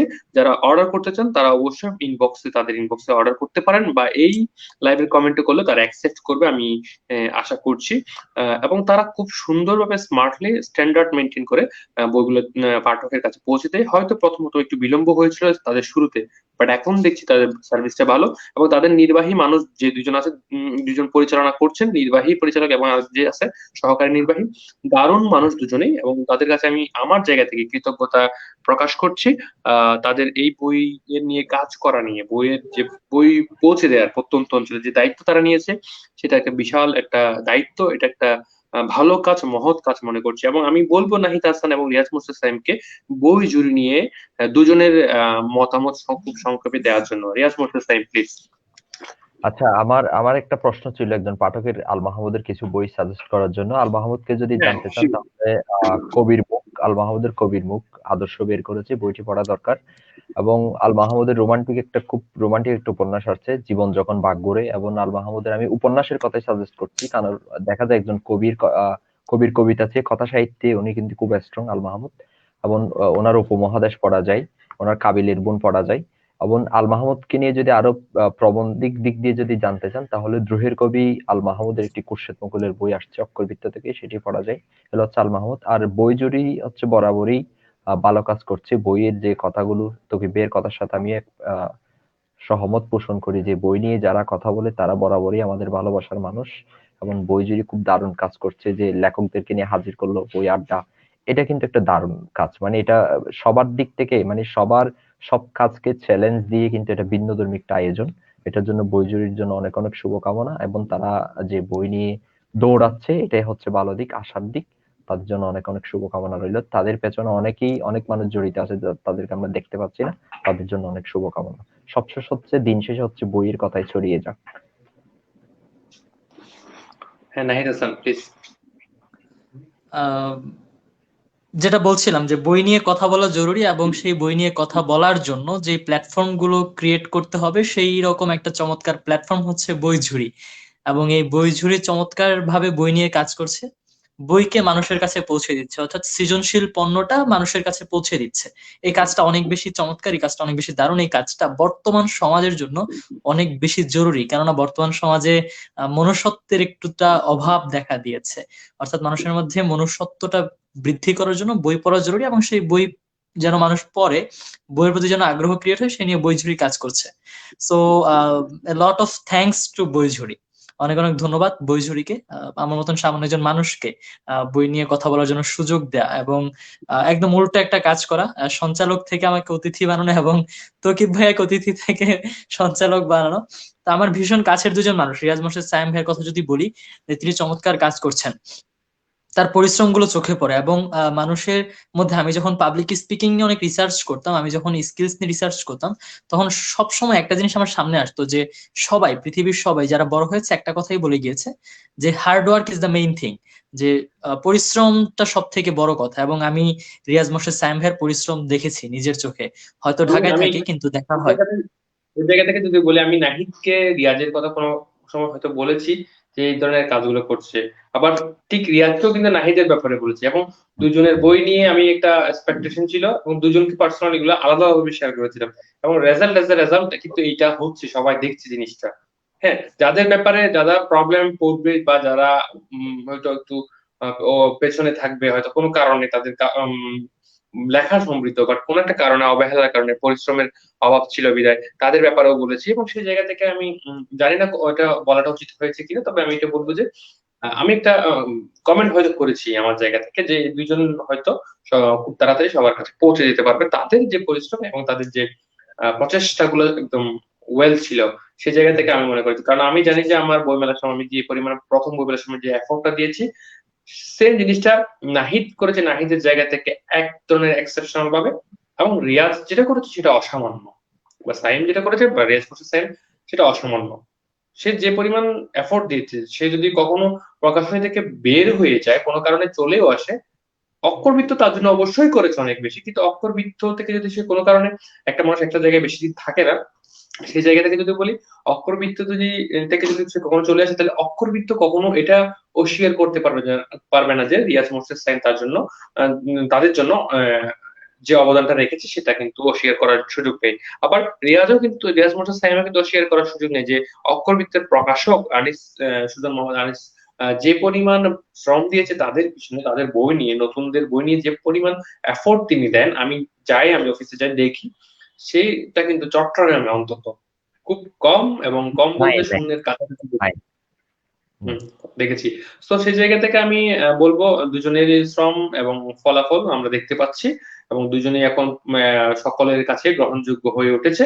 আশা করছি এই যে গ্রহণযোগ্য হয়ে ওঠা, এই জায়গাটা হয়তো আমাদের পিছিয়ে যাওয়ার কোনো সুযোগ থাকবে না, আগাতে হবে। এখন আগাতে গেলে যেই পায়ে যে বেরি পরানো হয় বিভিন্ন রকম, সেগুলো ওভারকাম করার জন্য ওয়াইজ ডিসিশন এবং ওয়াইজ ডিসিশন, বারবার বলছি, লেম কিছু করা যাবে না, উত্তেজিত হওয়া যাবে না, যেটাই করি ঠান্ডা মাথায় ভালো সিদ্ধান্ত নিব। কথাগুলো হয়তো আমাদেরকে গুছিয়ে বলতে হবে কিছু কিছু জায়গায়, অনেক কষ্ট সহ্য করতে হবে, ওই যে কথার বলিতে বুলেট যেটা আছে, এই বুলেটটা সহ্য করতে হবে আর কি। কারণ কথার বলিতে বুলেট সহ্য করতে বলে যায়, মানুষের কমায় যাওয়া লাগে না, মানুষ বেঁচে যায়। হ্যাঁ, একজন কমেন্ট করেছিল, কমেন্টটা যদি আবার তুলতেন, ওনাকে আমি একটু সম্ভবত নামটা পরিচিত, আমি দূর জামশেদুর থেকে রহমান। হ্যাঁ, আমি কমেন্ট একটু পড়তে চাই। জামশেদুর রহমান রাজীব, সজীব, উনি সুজিত। মারাত্মক রম্য লেখক। কেন বলছি, আমার স্টিল না, আমার বইটা আমার কাছে না, আমার ছোট বোনের কাছে, ছোট বোনটা ধরাই দিচ্ছি, সে চাচ্ছে না, বইটা পড়বে সে। রম্য উপন্যাস দারুণ লেখেন, এবং উনি মজার মানুষ হিসেবে আমি জানি তাকে, এবং খুব সুন্দর বয়ান করেন। রম্য উপন্যাসটা আমার ছোট বোন পড়ছেন, খান ফ্যামিলি, দারুণ কালকে লেখেন। ওনাকে যে ভাইবা সাউন্ড। ওনার জন্য শুভকামনা, অনেক অনেক ভালোবাসা রইলো। আমরা এখন আমাদের সময়টা যদি দেখি, 1 ঘন্টা 11 মিনিট প্লাস চলছে, সেই জায়গা থেকে আমরা আমাদের শেষ পর্যায়ে চলে এসেছি। যারা দেখছে, যারা দেখছিল, যারা কমেন্ট করেছে, অনেকের কমেন্ট পড়তে পারেনি, দুঃখ প্রকাশ করছি সেই জন্য। আহ দুটো প্রশ্ন দুজনের কাছে থাকবে, বা দুটো বিষয় দুজনকে বলতে বলবো একদম সংক্ষেপে, এবং তারপরে আমরা লাইভটি শেষ করব। সেটি হচ্ছে, প্রথমে আমি সামান্য জন, যে অদক্ষ একজন মানুষকে সঞ্চালনা করতে দেওয়ার যে ভয়াবহ সাহসটা করে ফেলেছি বইজুরি, সেটাতে আমি কতটুকু সমৃদ্ধ ছিলাম জানি না, তবে আমি চেষ্টা করেছি। যদি কমপ্লেন করো, তাহলে যে দুজন কমপ্লেন করবে দুজনের বিপক্ষে আমি উল্টা পেনাল্টি করে দিব, কারণ আমি জানি না, আমি করার চেষ্টা করেছি, তারপরে তোমাদের থেকে শুনবো। আহ সবসময় যেটা বলি যে আমি জীবনে কিছু করতে না পারলেও একটা কাজ সবসময় করি, সেটা হচ্ছে মানুষকে সম্মান করা। এবং তকিব তৌফিক ভাইয়াকে কতটুকু রেসপেক্ট করি, কতটুকু সম্মান করি, এটা বলে বোঝানোর মতো না, সবসময় একটা ভয়ের জায়গায় থাকে। তো তকিব ভাইয়া গেস্ট হিসেবে আসুক কিংবা হোস্ট হিসেবে, আমি সবসময় ভাইয়াকে ততটাই বেশি ভয় পাই যে এই মানুষটার সামনে কোনোভাবেই যেন আমার মুখ থেকে ভুল করে কোনো কথা যেন না বের হয়। তো এই জিনিসটা খুব ভয় পাই ভাইয়ের সামনে কথা বলতে। এবং তার পাশাপাশি তকিব ভাই আমার অনেক বড় একটা কমফোর্ট জোন, এবং তকিব ভাইয়া এত প্রিয় একজন মানুষ, এত ভালো একজন মানুষ, এই মানুষটা আসলে একটা কমফোর্ট জোন। এবং তকিব ভাইয়া চমৎকার কাজ করে সব জায়গায়। কথা বলার ক্ষেত্রে গেস্ট থাকুক কিংবা হোস্ট থাকুক, তিনি চমৎকার। তো তকিব ভাই সম্পর্কে যত বলবো ততই কম পড়বে। তকিব ভাই আপনি সেরা, আপনি যেই দায়িত্বই নিবেন সেই দায়িত্বেই আপনি হচ্ছেন পানি, আপনি যেই পাত্রে যাবেন সেই পাত্রে রূপ ধারণ করবেন। So that's it. তকিব ভাই অনেক অনেক থ্যাংক ইউ। ধন্যবাদ, ধন্যবাদ। রিয়াজ মোর্শেদ সাইম, একদম সংক্ষেপে বলবেন, খুব বেশি বাড়িয়ে বলা দরকার নেই। বাড়িয়ে বললে আমি সেটা ধরে ফেলতে পারবো। আচ্ছা ঠিক আছে। আমার কাছে দুজন মানুষ আছে, চালানি। আমার কাছে দুজন মানুষ আছে, তাদের কথা আমি খুব নির্দ্বিধায় মেনে চলি যে কেন সে প্রশ্ন তুলি না। একজন হচ্ছে সুজন হাসান ভাই, আরেকজন হচ্ছে তকিব ভাই। আমার তকিব ভাই আর সুজন হাসান ভাই আমাকে খুব কাছ থেকে পরামর্শ দেন, মানে ভেতরের কথাগুলো আমাকে বলেন যে এটা এইভাবে করো, এইভাবে করো। আমি তাদের কথা আজ পর্যন্ত কেন জিনিসটা জিজ্ঞেস করার সাহস হয়ে ওঠেনি। এটা কেন জানি হয়ে উঠেছে এই বিষয়টা জানি না। তবে আপনি একটা সঞ্চালকের জায়গা থেকে যে আপনি বলছেন আপনার ফল্ট আছে কিনা, আপনার কিন্তু মারাত্মক একটা ফল্ট আছে। সেটা হচ্ছে আপনি অতিথি হয়ে না এসেছে, সঞ্চালক হয়ে কেন এসেছেন, সেটা হচ্ছে আপনার মারাত্মক একটা ফল্ট। এতটুকুই। হ্যাঁ, আমি বলবো সেই জায়গা থেকে বলবো, আহ, যে অতিথি হয়ে আসার একটা যে তৃপ্তি, সেটা আমি প্রায় ভোগ করি। তোমরাও ভোগ করো। কিন্তু বেশিরভাগ সময় হয়, এমনও হয়েছে যে বেশিরভাগ সময় আমরা হয়েছে, নাহিদের সাথে হয়েছে, রিয়াজের সাথে আমার তেমন একটা তো হয়তো হয়েছিল প্রোগ্রাম। হ্যাঁ, নাহিদের সাথে যেটা হচ্ছে, বেশিরভাগ সময় অ্যান্টি ছিলাম, যে কিরকম অ্যান্টি, যে সেই সঞ্চালক বা আমি অতিথি। তা আমি এই তৃপ্তির জায়গাটা তোমাদের সরাসরি দেখতে চাই, যে তোমরা দুজন অতিথি হলে তোমাদের যে আহ শান্তি প্রশান্তি, সেটা আমাকে কতটা শান্তি দেয়, স্বস্তি দেয়, এবং কতটা আমি আনন্দিত হই সেই জায়গাটা আমি উপভোগ করার জন্য। সেখানেও আমার স্বার্থ, অর্থাৎ আমি নিজেকে উপভোগ, আমার নিজের আনন্দটার জন্যই কিন্তু আমি সঞ্চালক পেয়েছি বিশেষ করে। তো এটা এটা আমি কোনো ভয় আমার অহংকার- নামের পাশ থেকে গল্পকার উঠে দিছি। না, না, আমি এটা শুধু থাকা নাম জরুরি দিছিলাম। ছিল। এটা থাকা জরুরি ছিল। হ্যাঁ, এইটা হচ্ছে আমার ব্যাপারে যেটা বললাম। শুক্রিয়া, আলহামদুলিল্লাহ। মোটামুটি আমি চেষ্টা করেছি নতুনদের নিয়ে কথা বলার। আমি আশা করছি এই জায়গাতে, এই সেগমেন্টে আমি আজকে একটা ভালো আড্ডা দিলাম মনে হচ্ছে, এবং আরো নতুন কিছু মানুষকে নিয়ে কাজ করব এই জায়গাটাতে, এই বইজুরিতে, কিংবা আরো কয়েকটা প্ল্যাটফর্মে। আমি জানি না সেটা কে কিভাবে নেয়, তবে আমার চেষ্টা থাকবে যে আমি যে কষ্টটা পেয়েছি, বা আমাকে যারা সাপোর্ট দিয়েছে, আমাকে পাশে রেখেছে, কিংবা যারা রাখেনি, কিংবা যারা বলেনি যে আসো, এই জায়গাগুলো যেন নতুন ভালো লিখছে তাদের সাথে না হয়, সেই চেষ্টা থাকবে আমার। যে আমরা যে হেলার জায়গাটা, যে অবজ্ঞার জায়গাটা পেয়েছিলাম, সেটা যেন কারোর সাথে না হয়, সেই চেষ্টা থাকবে। বই বিপ্লব হবে। অনেকে বই বিপ্লব নিয়ে প্রশ্ন তুলেছে, এটা কি ধরনের উদ্ভট একটা কাজ কারবার। আমি এটাই বলবো যে নতুনদের জন্য কথা বলার জায়গা, বই নিয়ে কাজ করার জায়গা, এবং প্রকাশনা শিল্পগুলোকে উন্নত করার জন্য একটু কিছু হলেই, মহামারী হলে, অমুক হলে, সেগুলো প্রকাশনার প্রফিটের জায়গাটা একদম তুঙ্গ হয়ে যায়। কেন প্রকাশনা শিল্পটা এত ডাউন থাকবে? কেন প্রকাশনাকে, সব প্রকাশনার প্রতি মানুষের একটা স্পন্সরশিপ থাকবে অ্যাডভার্টাইজমেন্টের জন্য। স্পন্সরশিপ, স্পন্সরশিপটা খুব বেশি কাজে দেয়। এই জিনিসগুলা বুক শপ গুলা স্পন্সর করবে। এখন বইজুরিকে যদি বলি যে আমি একটা বইয়ের প্রোগ্রাম করবো, তো আপনারা স্পন্সরশিপ করবেন, বইজুরি বলবে আমাদের ফান্ডে টাকা নেই। কেন এই প্রশ্নটা আসবে? আমি চাই যে বই চুরি বলে না, অনলাইন বুক সবগুলোর জন্য সবার একটা এমন একটা অবস্থান হয়ে যাক, যে বইয়ের জায়গাটা সবার একটা ব্র্যান্ড ভ্যালু থাকবে, লেখকের ভ্যালু থাকবে, পাঠকেরও ভ্যালু থাকবে। সবার মতামত এবং কথা বলার জায়গাটা এতটাই পরিসরে বড় হবে যেন কারো, প্রত্যেকটা মানুষের জায়গাটা একটা মাটি থাকে, মানে প্রত্যেকটা মানুষের আহ উম, লেখক, পাঠক, প্রকাশকের পায়ের নিচে যেন মাটিটা থাকে কথা বলার জন্য। তাহলে আমাদের সাহিত্যের জায়গাটা একটু বিশাল হবে, পরিসরে বড় হবে। সেই জন্য আমি কাজটা করে থাকি। নাহিদ এবং রিয়াজকে বলবো যে তোমরা পাঠক এবং যারা দেখছে, দর্শক, এবং যারা কমেন্ট করেছে, অনেকে কমেন্ট করতে পারেনি, তোমাদেরকে অনেক অনেক ভালোবাসা জানিয়েছে। আমি আমার এই জায়গা থেকে, দিকে থেকে দেখছিলাম, শুভকামনা জানিয়েছে বইয়ের কৃতজ্ঞতা। জন্য। তাদের যদি তোমরা কিছু বলতে, বই নিয়ে তোমাদের কিছু বলার থাকলে অবশ্যই বলতে। পাঠকদের ভালোবাসার জায়গা সবসময় আমার কাছে মানে মুগ্ধ করার মতো। তারা যে ভালোবাসা দিয়ে যাচ্ছে সেটাকে অবশ্যই অসম্মান করার কোনো সুযোগ নেই। সেটাকে আমি সবসময় রেসপেক্টের জায়গায় রাখি। তাদের ভালোবাসাগুলোই কিন্তু আমি আস্তে আস্তে করে এগিয়ে যাচ্ছি। লেখার যে জায়গাটা সেটা সমৃদ্ধ হচ্ছে। দিন শেষে আমি লেখার সাহস পাচ্ছি। এই জায়গা থেকে পাঠকদের জন্য অনেক অনেক বেশি শুভকামনা, তাদের জন্য অনেক অনেক বেশি ভালোবাসা। দিন শেষে যে বেশি করে বই পড়তে হবে, যে রিভিউ মানে সমালোচনা, একজন লেখকের সমালোচনা, বই নিয়ে আলোচনা। লেখকের সমালোচনা মানে লেখকের বই নিয়ে আলোচনা। এটার জন্য লেখককে পুরোদস্তর মানে আগাগোড়া, একজন লেখককে আগাগোড়া পড়া আমি ফরজ বলে মনে করি। সেই জায়গা থেকে পাঠক আমার কথার জায়গাটা বরাবরই রাখবে বলে আমি আশাবাদী। পাঠকদের জন্য ভালোবাসা। যে আমি নাহিদ। পাঠকদেরকে সবসময় ওই জায়গায় দেখি যে আমি যেমন বড় লেখকদের ফলো করি, অর্থাৎ কোন একটা মানুষের কিংবা কোন একটা বস্তুর উপরে তুলে আনতে, ভারী কোনো বস্তুকে উপর থেকেও টানতে হয়, নিচে থেকেও একটু আহ পুশ করতে হয়। আমি সবসময় ভাবি যে আমার উপরে যারা আছে অর্থাৎ সিনিয়র রাইটাররা আমাকে যদি আগলে রাখেন, তাহলে তারা হচ্ছে আমাকে উপর থেকে টানছেন, এবং যারা পাঠক এবং আমার যারা প্রিয় শুভাকাঙ্ক্ষী যারা আছেন, তারা হচ্ছে আমাকে পুশ করছেন, অর্থাৎ আমার ব্যাকআপ। সো আমি সবসময় এই কথাটাই বলি যে একজন মানুষের উঠে আসা, একজন সত্যিকারের লেখককে উঠে আসতে কিংবা একজন সত্যিকারের কথা সাহিত্যিক হতে দুইটা শ্রেণীর মানুষের খুব প্রয়োজন। এক হচ্ছে যারা আহ ছাদ হিসেবে থাকে, যেমন আমার কাছে এই যে প্রিয় ভাইয়াগুলো, আহ রিয়াজ মোর্শেদ, সায়েম ভাইয়া, তুকিব ভাই আছেন আমার ফেভারিট সিনিয়র গুলো, এবং আমার পাঠকরা আমাকে পুশ করছেন, অর্থাৎ এই দুই শ্রেণীর মানুষের কাছে সবসময় কৃতজ্ঞ থাকি। তো অনেক অনেক ভালোবাসা পাঠকদের, যারা লাইভ দেখেছেন, যারা লাইভটি শেয়ার করেছেন, যারা বইয়ের কথা শোনেন, যারা বইয়ের কথা বলেন এবং যারা বইয়ের কথা শোনার জন্য আগ্রহী থাকেন, সবাইকে অনেক অনেক ধন্যবাদ। কোনো কিছু ভুল বলে থাকলে কিংবা মায়ের নীলসারি বইতে কোনো ভুল করে থাকলে আমাকে ক্ষমা সুন্দর দৃষ্টিতে দেখবেন, এবং আশা করছি পরবর্তীতে আরো ভালো বই, ভালো লেখা উপহার দিব, ভালো কাজ উপহার দিব। ধন্যবাদ।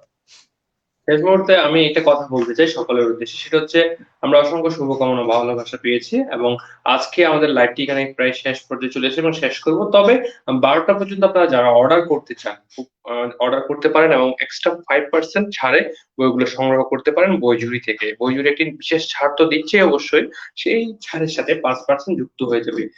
আমি দুজন লেখক আছে, দুজন লেখকের অনুমতি নিলে আমি আমার বইটা নিয়ে যদি কিছু বলতে পারতাম, একদম সংক্ষেপে বলবো। না, এটা এটা বলতেই হবে, অবশ্যই। এটা বলতেই হবে। কেন আচ্ছা, অনুমতি দিবে? আমি আজকে আমি আজকে যারা বলছি লাইভ যে দেখছেন তারা তিনটা বই সংগ্রহে রাখেন। এক হচ্ছে আহ পদ্মজলের সিঁড়ি, দুই হচ্ছে এই যে এটা মায়ের নীল শাড়ি, 3 নাম্বার হচ্ছে ওই যে দেখতে পাচ্ছি আমরা। না, পদ্মজলের সিঁড়ি আমার এদিকে কাছে ছিল তো মোটামুটি পদ্মজলের সিঁড়ি কিন্তু সবার কাছে পরিচিত হয়ে গেছে, যে আমি এখন দেখাতাম তাও না। তবে আমার এক্সপেকটেশন থাকবে শুভ কামনা, ভালোবাসা সবসময় আমাদের সাথে থাকুক, পাশে থাকুন এবং আমাদের ভালোবাসার বহিঃপ্রকাশে আমাদের লেখকদের বইগুলো আপনারা কিনুন, পড়ুন এবং পড়ার পর যে আপনি বইটি কিনলেন, যে তার মতামতটা কিন্তু আমাদের কাছে জরুরি, সেটা দিন। সেটা তৌকির তৌফিকের বই হোক, পেঁয়াজের বই হোক, কিংবা নাহিদ হাসানের বই হোক। সবাইকে অসংখ্য ধন্যবাদ, ভালোবাসা রইলো সবসময়। বই পড়ুন, বই নিয়ে কথা বলো সবসময়, এবং নাহিদ হাসান এবং রিয়াজ মোর্শেদের জন্য আপনারা দোয়া করবেন, তাদের বই যেন পাঠক প্রিয় হয় এবং তাদের বই নিয়ে কথা বলবেন, সেটা আমি চাই। বই জুরিকে অসংখ্য ধন্যবাদ আমাকে আজকে এই অনুষ্ঠানটি পরিচালনা করতে দায়িত্ব দেওয়ার জন্য, এবং দুজন নির্বাহী একজন নির্বাহী পরিচালক এবং সহকারী পরিচালক, দুজনকে কিন্তু অসংখ্য ধন্যবাদ জানাই, ভালোবাসা জানাই তাদের দারুণ এই উদ্যোগে। হ্যাঁ, সেই জায়গা থেকে আমি আশা করছি আজকের লাইভটি আমি এখানেই শেষ করতে পারছি। ভালো থাকা হোক, সুস্থ থাকা হোক। রিয়াজ মোর্শেদ সাহেব, নাহিদ হাসান, ধন্যবাদ আল্লাহ ভাইয়া, হাফেজ। কৃতজ্ঞতা।